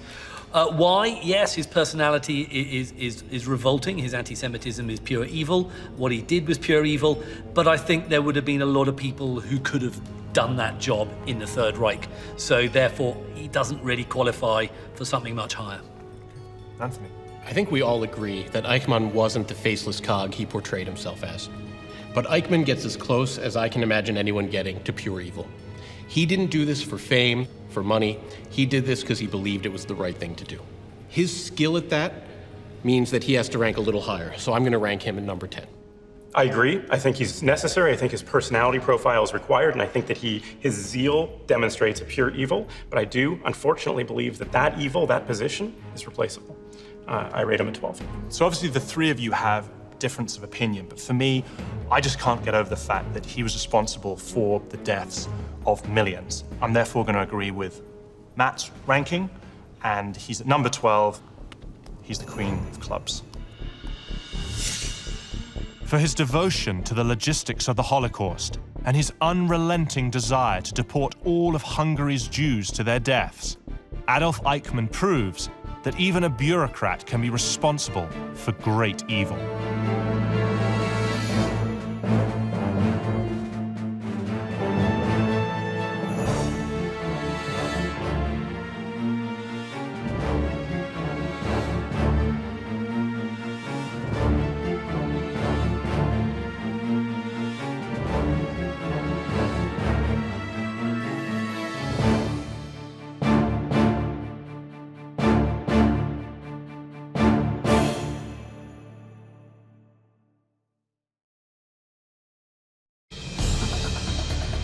Albert Speer, Hitler's scheming architect. He built the Führer's invincible image and sacrificed thousands to make his weapons of war. And when it was all over, I swear by God, he orchestrated one of the biggest cover-ups in history. It's an interesting story to see how he got away with it and why people for many decades were prepared and even keen to believe what he said.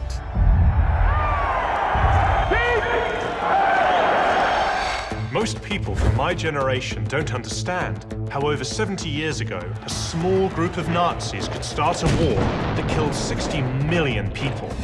I want to find out, and to help me, I'm going to use playing cards. Today, they're used by both the military and law enforcement to help identify their targets. But nobody has ever put together a pack of cards for the most notorious group of killers in history. Working with experts, I want to know where each of these Nazis rank in the hierarchy of evil. My name is James Ellis. This is Hitler's Most Wanted. Speer is one of those Nazis that people, especially of my generation, don't really know about. But he played such an integral role in the regime. Yet when it came to the end of the war, he managed to escape the noose. How did he manage to not get hung for his crimes? He managed to convince those judges at Nuremberg, and he managed to convince the world at large that actually he was the gentleman Nazi. He did a few nasty, beastly things, but really he wasn't really one of the bad guys. Speer wanted the world to believe that he was a technocrat, that he was swept along by the currents of history, that he wanted to do his job, be an architect, and didn't know about the atrocities that were going on. In order to have a life pre-1945 and after 1945, it takes a certain amount of conviction, first of all, for that lie, and it also takes some resolve in order to live with it for that length of time. So how do we separate what he did before the end of the war and the story that he told about what he did after the end of the war? So you have to base your understanding of Speer on his concrete actions, not on the stories he told. The actions tell a very different story.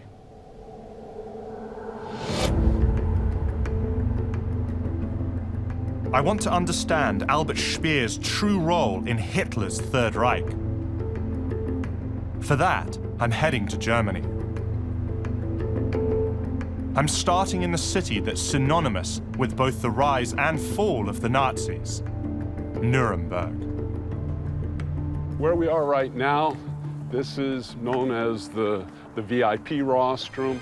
I'm here with historian Kevin Hoskins at the site of one of Speer's earliest architectural projects, the Nazi Party rally ground, to find out how he became a Nazi and rose through the ranks. The structure in the center, that's known as the Golden Hall. And on top of there was that big golden swastika that we've all seen blown up by the Americans a million times. Oh, so it was on the top of that building? The Americans blew that up on the 22nd of April, 1945. Wow. The swastika's destruction was a symbolic act of retribution.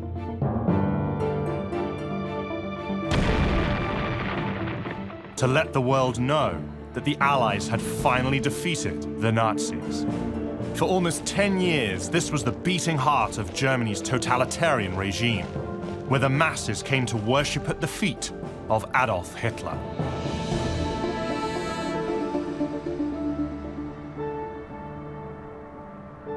This grand monument to fascism was the brainchild of one man. But who exactly was Albert Speer, and how did he come to design it? Speer came from an upper middle class family, a family of architects. And so Speer pursued architectural studies in the family tradition. Speer attended a speech by Hitler in 1930, and he was quite taken with Hitler, and he began to believe that Hitler could be a savior of the German people. He joined the party in 1931. The way he got his start is he redesigned the Nazi Party headquarters in Berlin. Speer's work caught the eye of Hitler's notorious minister of propaganda, Joseph Goebbels. After the Nazis came to power in 1933, Goebbels had Speer redesign the propaganda ministry. By this time, he's starting to get noticed by Hitler. He was given the commission to design the Nazi Party rally grounds. And that's where he really comes to Hitler's attention and really impresses him. Speer's task was to create a structure that would transform Hitler the politician into Hitler the god.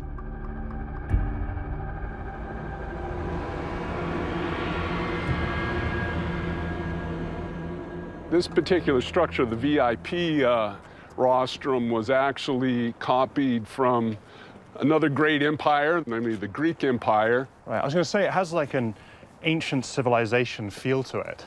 Well, Hitler and Albert Speer, they liked neoclassical architecture, so copying other great empires kind of fit in with that. Now, an interesting little side story, the original plan for Hitler's entry here on the VIP rostrum was he was going to enter the back side of the Golden Hall, come through these doors, walk down these stairs to the rostrum there. But Hitler never did that. And why? Hitler never came in the back door anywhere. The way Hitler made his entry is he came right down the front in his convertible Mercedes, giving everybody his famous salute, and walked up the front. That's the way the Fuhrer made his entry.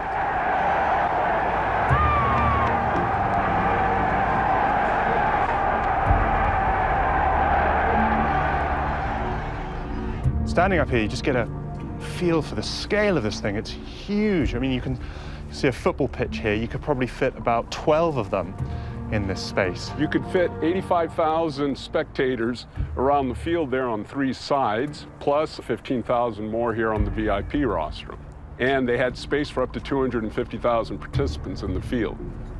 So this thing could hold, what, over 300,000? Correct. That's an extraordinary amount of people. That's over 6 times the capacity of New York's Yankee Stadium. You can imagine how thundering it must have sounded with people all shouting in unison, Heil! Heil! The noise must have been just deafening. Hitler was viewed sort of as this almost godlike savior who was going to bring Germany into the forefront, was going to create the master race. And what Speer provided was a kind of massive cathedral to Nazism. You know, your eye is drawn to one man alone. That, of course, would have been Adolf Hitler. So Hitler would have come along here. Correct. Mounted these steps. Yes. And then he would have stood, what, right here? Right here in the center. And delivered his speeches to the masses from this spot. Exactly.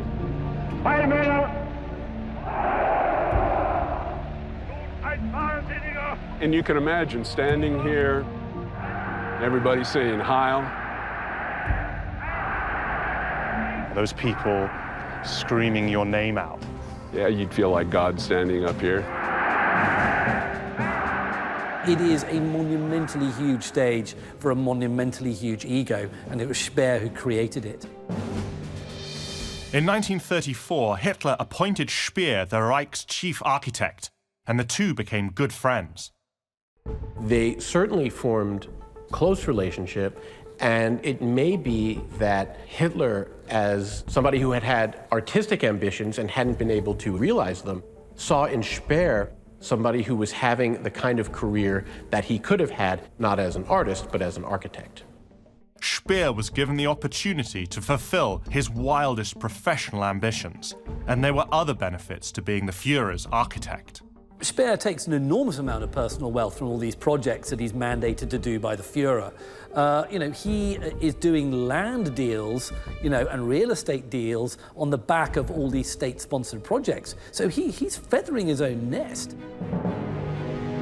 Speer's rapid rise through the Nazi ranks was unprecedented among Hitler's followers.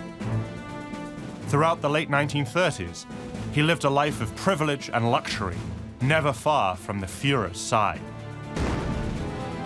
During the war, Hitler rewarded Speer's loyalty by appointing him Minister of Armaments, entrusting him with the vital task of keeping the German war machine rolling. Albert Speer reached heights in the Reich that few Nazis could boast.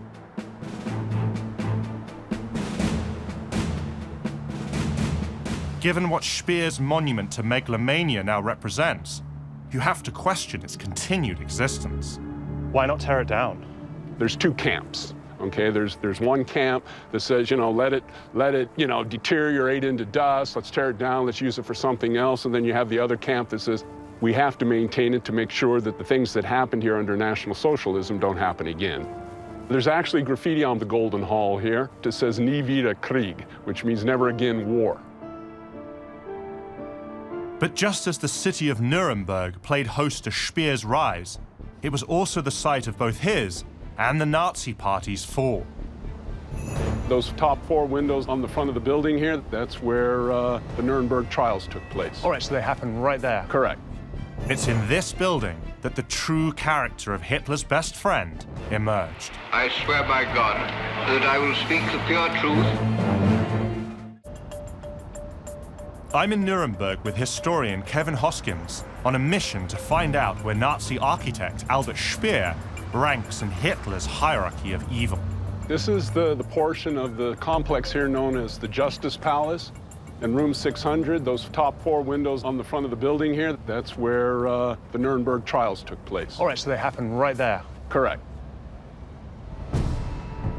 On November 20th, 1945, a little over 6 months after Germany surrendered, 22 of the Führer's highest-ranking accomplices were put on trial, including Albert Speer. Hermann, Göring. If found guilty, most of the defendants faced death by hanging.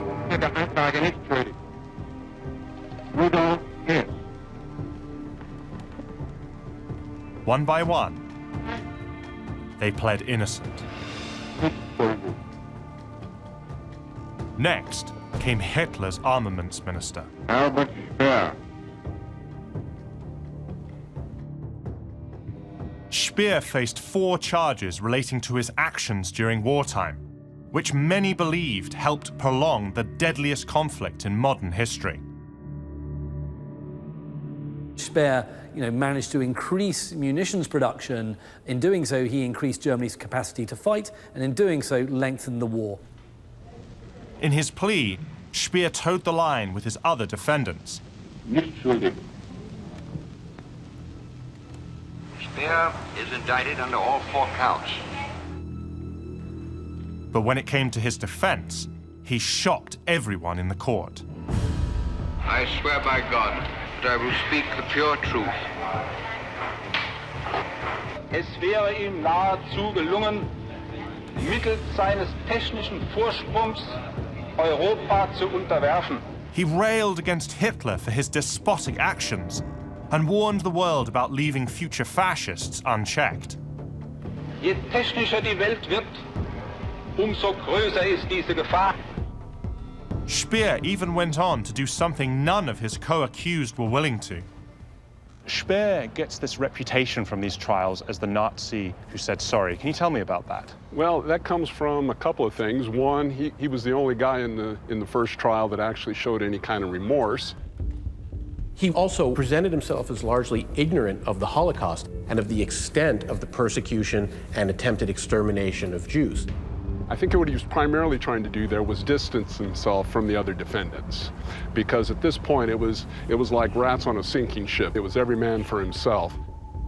And he figured that his best bet for getting through this was to cooperate. What that did was it gave the prosecution an idea. This guy, he's breaking away from the pack, so maybe we can use him as a wedge against the other guys. So that's what happened. Die Streitigkeiten zwischen Saugel und mir zu beenden.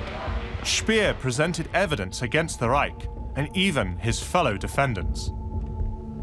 In the dock, they were disgusted by his actions. Speer cooperated with the prosecution, did a little snitching, also was credited with providing the court with the most realistic view of Nazi Germany. His extraordinary testimony climaxed with a bombshell.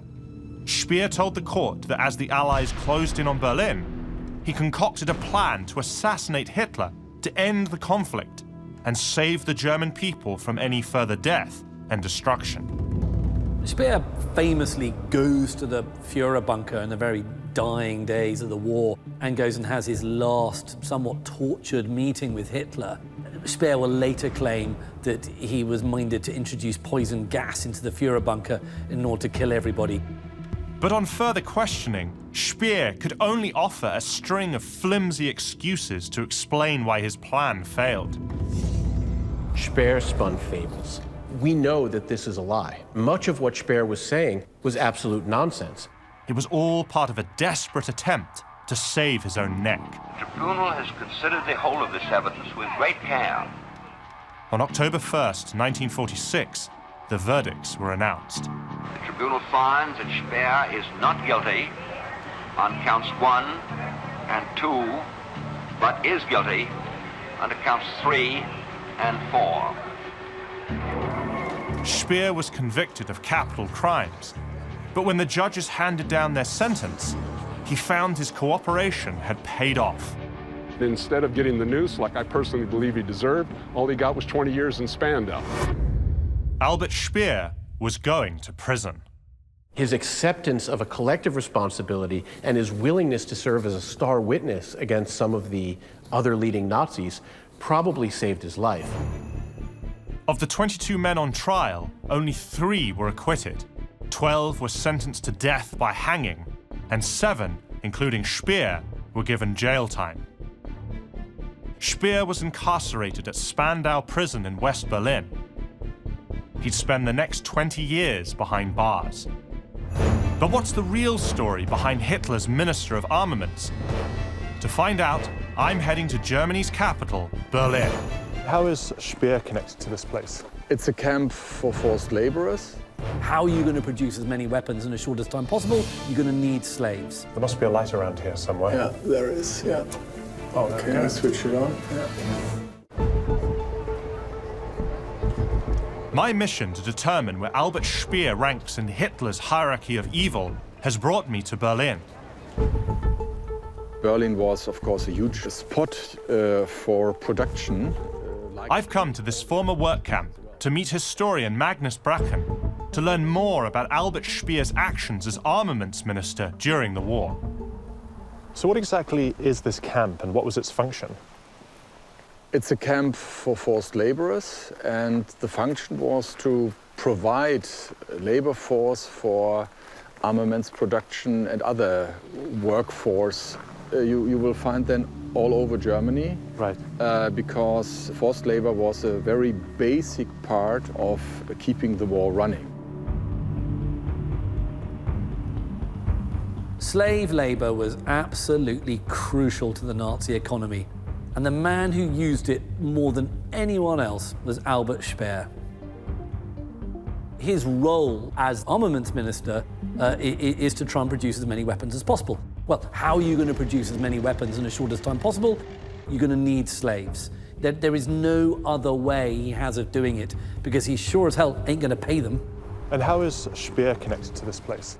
This special camp in 1943, Italian forced laborers have been working here, and these were people who actually came into the realm of Speer because Italy changed sides in September 1943, and Speer immediately took the opportunity to get control. But for Speer, amassing slave laborers was about much more than just maximizing production. This is an important aspect of Speer in general, to be in control over forced labor, to get control of as many people as possible, to have the reflection of power that this represents. The more people he has, the more power he has within the National Socialist system. This barrack complex would have been used to house the laborers here. Yeah, I think it was up to 2,700. And it's, of course, narrow, dark. If you imagine people crammed here, constantly hungry, and 12-hour working shift. There must be a light switch in here somewhere. Yeah, there is. Yeah. Inmates here also lived with the constant fear of being hit by Allied bombers that targeted Berlin.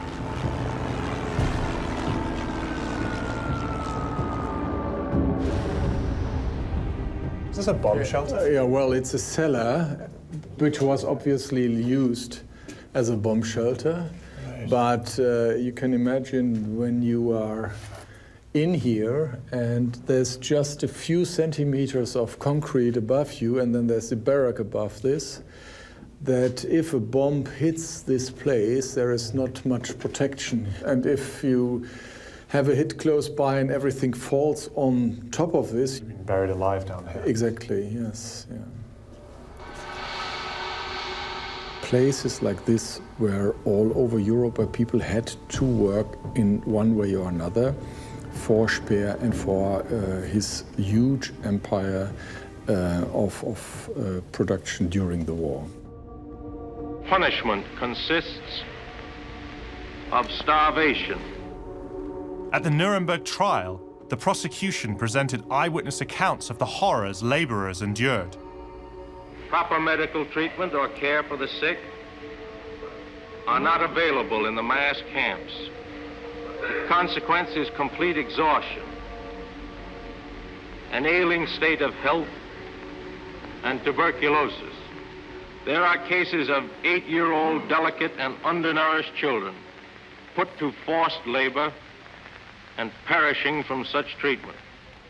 We shall show that the defendants Sauckel and Speer are principally responsible for the formulation of the policy and for its execution. Fritz Sauckel was Speer's subordinate, in charge of rounding up slave laborers. When faced with the death sentence, Speer pointed the finger of blame at Sauckel alone. Und Sauckel ließ sich dazu den Auftrag geben, 3,5 Millionen Arbeitskräfte aus den besetzten Gebieten zu holen. Dabei gab Hitler schärfste Weisung über OKW an die Militärbefehlshaber, den Forderungen Sauckels mit allen Mitteln nachzukommen. Waren Sie mit dieser Entscheidung einverstanden? Nein, keineswegs.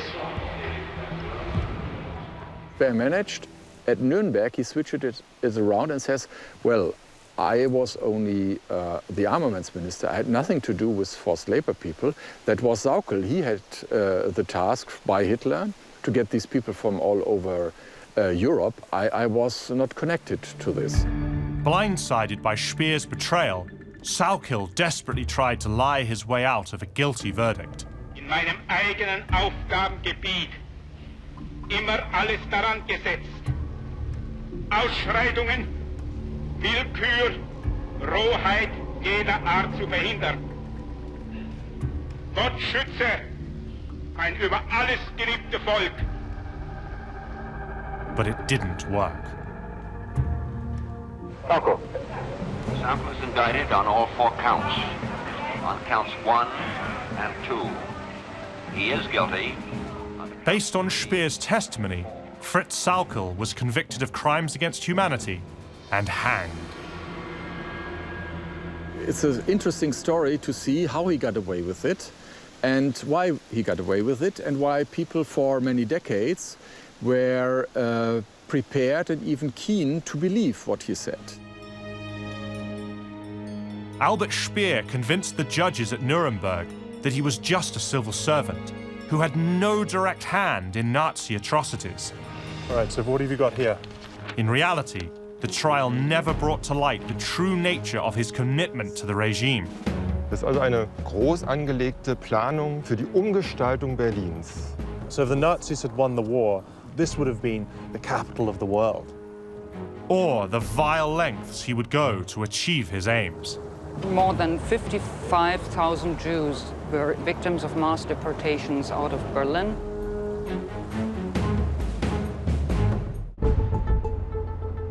I'm in Berlin on a mission to find out where Nazi architect Albert Speer sits in Hitler's hierarchy of evil.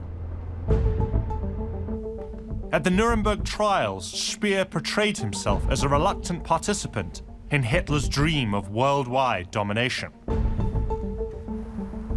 But there are those who know otherwise. Ja, ich wollte hier mal ein sehr ungewöhnliches und auffälliges Bauwerk zeigen hier. You can't really see it through the trees here. Hartmut Gratz is a historian and an expert on the architectural history of Berlin. So what exactly is this structure? Ein Vollbetonzylinder, der wiegt also 16.000 Tonnen, der also hier einfach hingestellt wurde, gebaut wurde, um den Druck des Erdbodens zu testen für ein großes Bauwerk, nämlich für den sogenannten Triumphbogen. In June 1940, the German army seized Paris. Hitler made a special one-day trip to the French capital to see its architectural wonders. Among the select group with him that day was Albert Speer. The two were looking for ideas for the Führer's plan to remake Berlin into the ultimate Nazi capital. I mean, Hitler was obsessed with legacy. You know, Hitler knew that he was going to die like any other person on this planet, but what he wanted to leave behind was something that was almost indelible, or at least going to last 1,000 years. What lasts a long time? Big buildings last a long time, and you don't get bigger buildings than what Hitler and Speer designed for their new world capital, Germania. They saw themselves as the two men alone had a vision for what the Third Reich was going to look like in the next century and the century beyond that. Das ist also eine groß angelegte Planung für die Umgestaltung Berlins. Die Idee, der Traum, den hat Hitler. In den 20er Jahren skizzierte zum Beispiel eine große Halle und einen Triumphbogen. In Paris, Hitler and Speer drive past the city's famed Arc de Triomphe and take notes.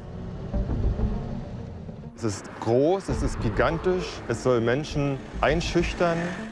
Germania's planned arch would be so heavy, Speer was worried it would actually sink into the ground.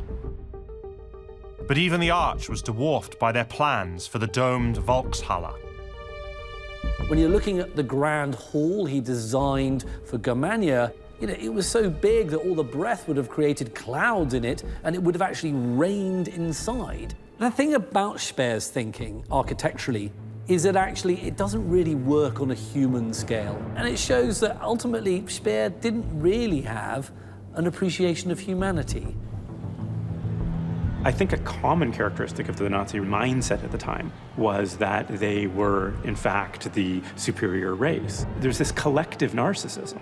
There's this collective understanding that they were worthy of adulation. I think that Speer's buildings demonstrate this.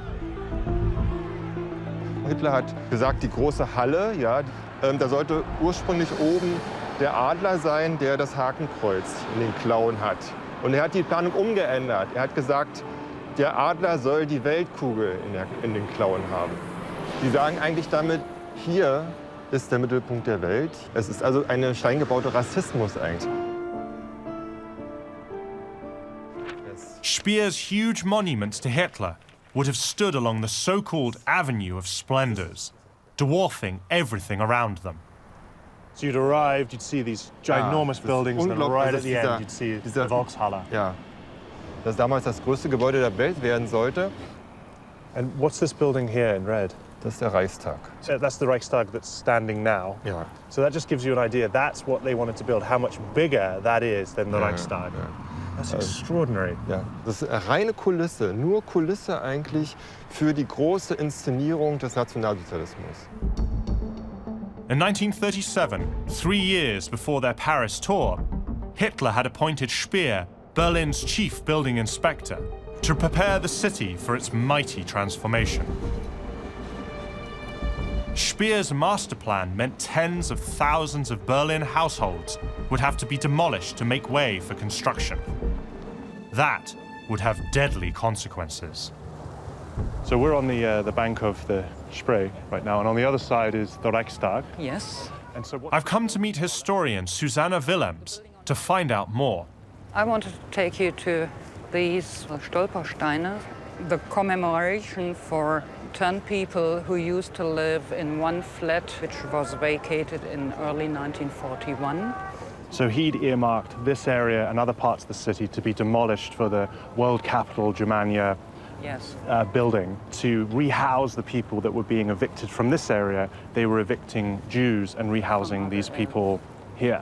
He convinced people in the Ministry for Economy that taking over the big flats of Jews would save a lot of money to the state. So he proposed it as a measure of saving public funds. Really, really horrifying. But Berlin's Jews weren't simply being evicted. The commemoration is to Willi and Rosalie Hirsch, the tenants of one flat in the building. Sobibor, the name at the bottom of these plaques, was an extermination camp in Nazi-occupied Poland. Between 1942 and 1943, the Nazis sent an estimated 250,000 Jews there to be killed in gas chambers. And do we know how many Jews were victim of Speer's building plans? At least 45,000. Wow. If Speer had slowed down and let aside his interest as a general building inspector, many of the Berlin Jews would have survived. At Nuremberg, Speer claimed to know little of the concentration camps and what took place in them. This document I discovered among the papers kept in Moscow in the special archives. In her own investigation, Susanna traveled to Moscow, where she gained access to captured Nazi documents that shed new light on Speer and the Holocaust. It's the record of a meeting he attended in 1941. So you have here Reichsminister Professor Speer sitting with SS Obergruppenführer Pohl, and then personnel of Speer and the SS. Right, okay. And one topic is enlargement of the camp of barracks in Auschwitz following the deportations to the east. Auschwitz in southern Poland was the biggest and most notorious of all the Nazi camps. More than 1 million people were sent to their deaths there between 1940 and 1945. The result of this conversation was Reichsminister Professor Speer has allowed it, and he has assigned 13.7 million Reichsmark. You find here 4 Leichenhallen, gas chambers. So this is an order for 4 gas chambers for Yes. Auschwitz. Yes. And this is from the money that Speer is allowing them to use. Yeah. So this document shows that Speer not only knew about Auschwitz, but he's involved in its actual physical expansion. Yes. Wow. So he not only knew about the Holocaust, but he was directly involved in the extermination of Jews. Yeah, the program was actually called Special Program Professor Speer. Oh my God. None of this evidence was submitted at Nuremberg. Once again, Speer's carefully constructed lies covered up his crimes. But Speer's story still contains one final secret that lies buried in a place that can only be described as hell. You only have to look at Mittelbau-Dora to realize quite how evil Albert Speer really was. I'm on a mission to find out where Albert Speer ranks in Hitler's hierarchy of evil. The tribunal finds that Speer is not guilty on counts 1 and 2. Hitler's architect managed to convince the Nuremberg court that he was innocent of crimes against humanity. Speer was a brilliant liar, and he was also a brilliant actor. You know, he played this role of the kind of apologetic, gentlemanly, quote-unquote, good Nazi, you know, to the absolute maximum, and it worked.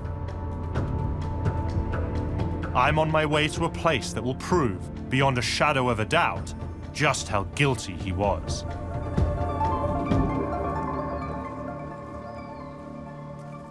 This is Mittelbau-Dora concentration camp in central Germany.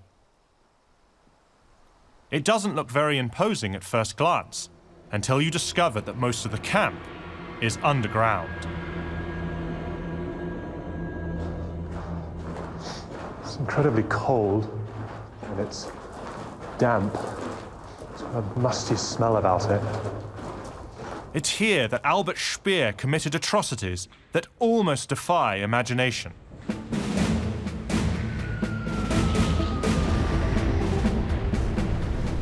By 1943, the Allies were launching regular bombing raids on German factories making weapons and ammunition.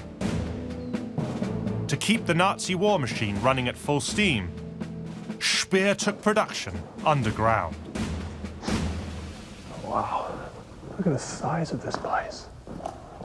It's huge.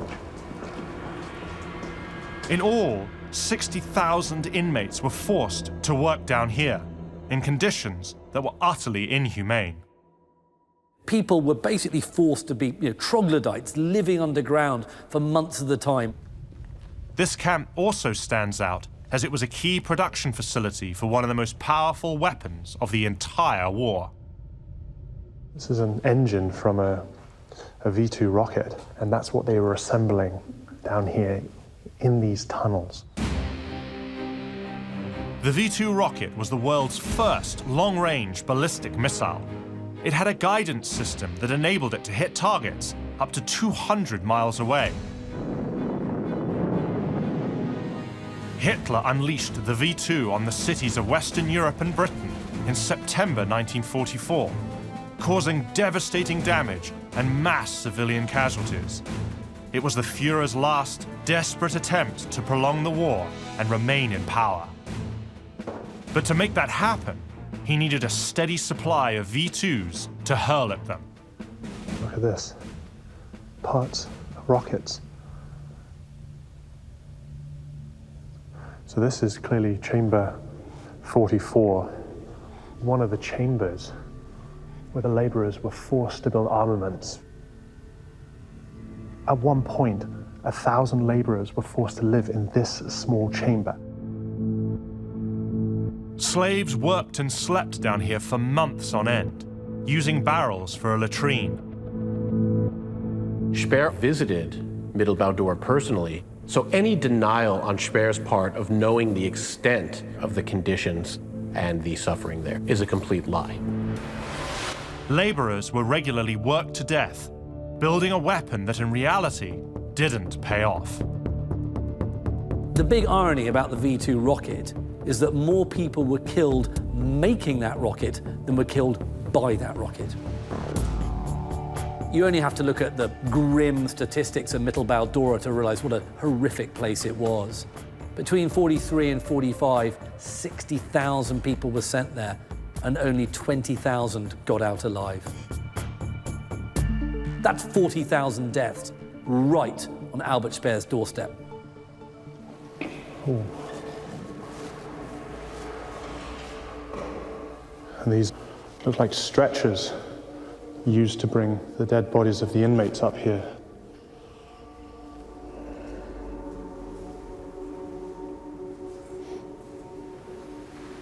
Ooh. So these are the ovens.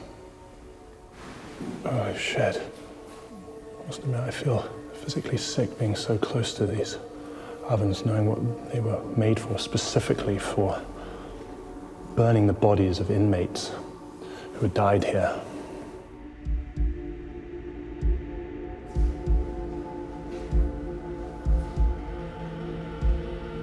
It's like there's artwork on these walls, flowers.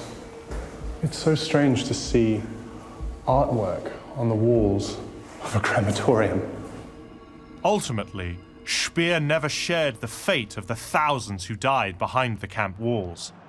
He was released from Spandau prison on October 1st, 1966, to adoring crowds and an enthusiastic press.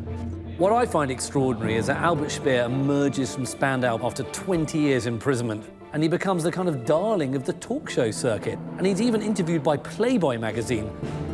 Speer was now widely known as having been Hitler's closest confidant. This made him a hot commodity in a world still fascinated with the man who dragged it to the brink of total destruction. The newly freed Speer was only too happy to give the people what they wanted, with an extra helping of wit and charm. The fact that before 1945 he seems to be one person, and after 1945 he portrays himself as a completely different person suggests a skillfulness in being able to manage multiple impressions, which is not something that everybody can necessarily do. Speer died in 1981 at age 76. To many, he remained the Nazi who saw the light, a lone, noble figure among some of history's worst criminals. He sold the world a massive lie that he was essentially a decent man caught up in a very, very kind of compromising position. No, he willingly became friends, with the most evil man of the 20th century. He was a key component of the Nazi regime. I think he was a thoroughly detestable and evil man.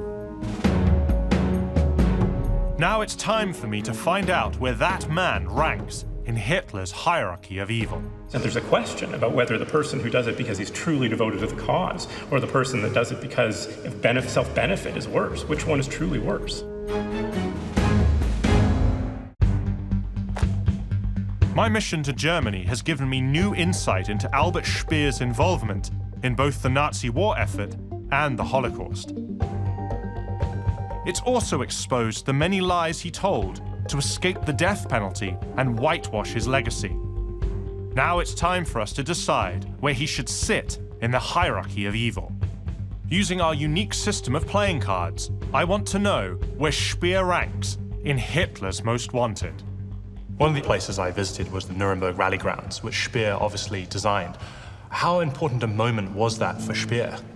It's hugely important. The scale and the scope of those rally grounds are also reflected in Speer's plans to remake Berlin into the world capital Germania. You see these plans for grandiose, monstrous buildings, and that shows this shared obsession that Speer and Hitler had of Germany as a power that would dominate the world. His grandiose plans for developing Berlin lead to hundreds, thousands of Jews being thrown out of the German capital. Where do they end up? Being killed in concentration camps. The line between a Jew being murdered and Speer is a direct one.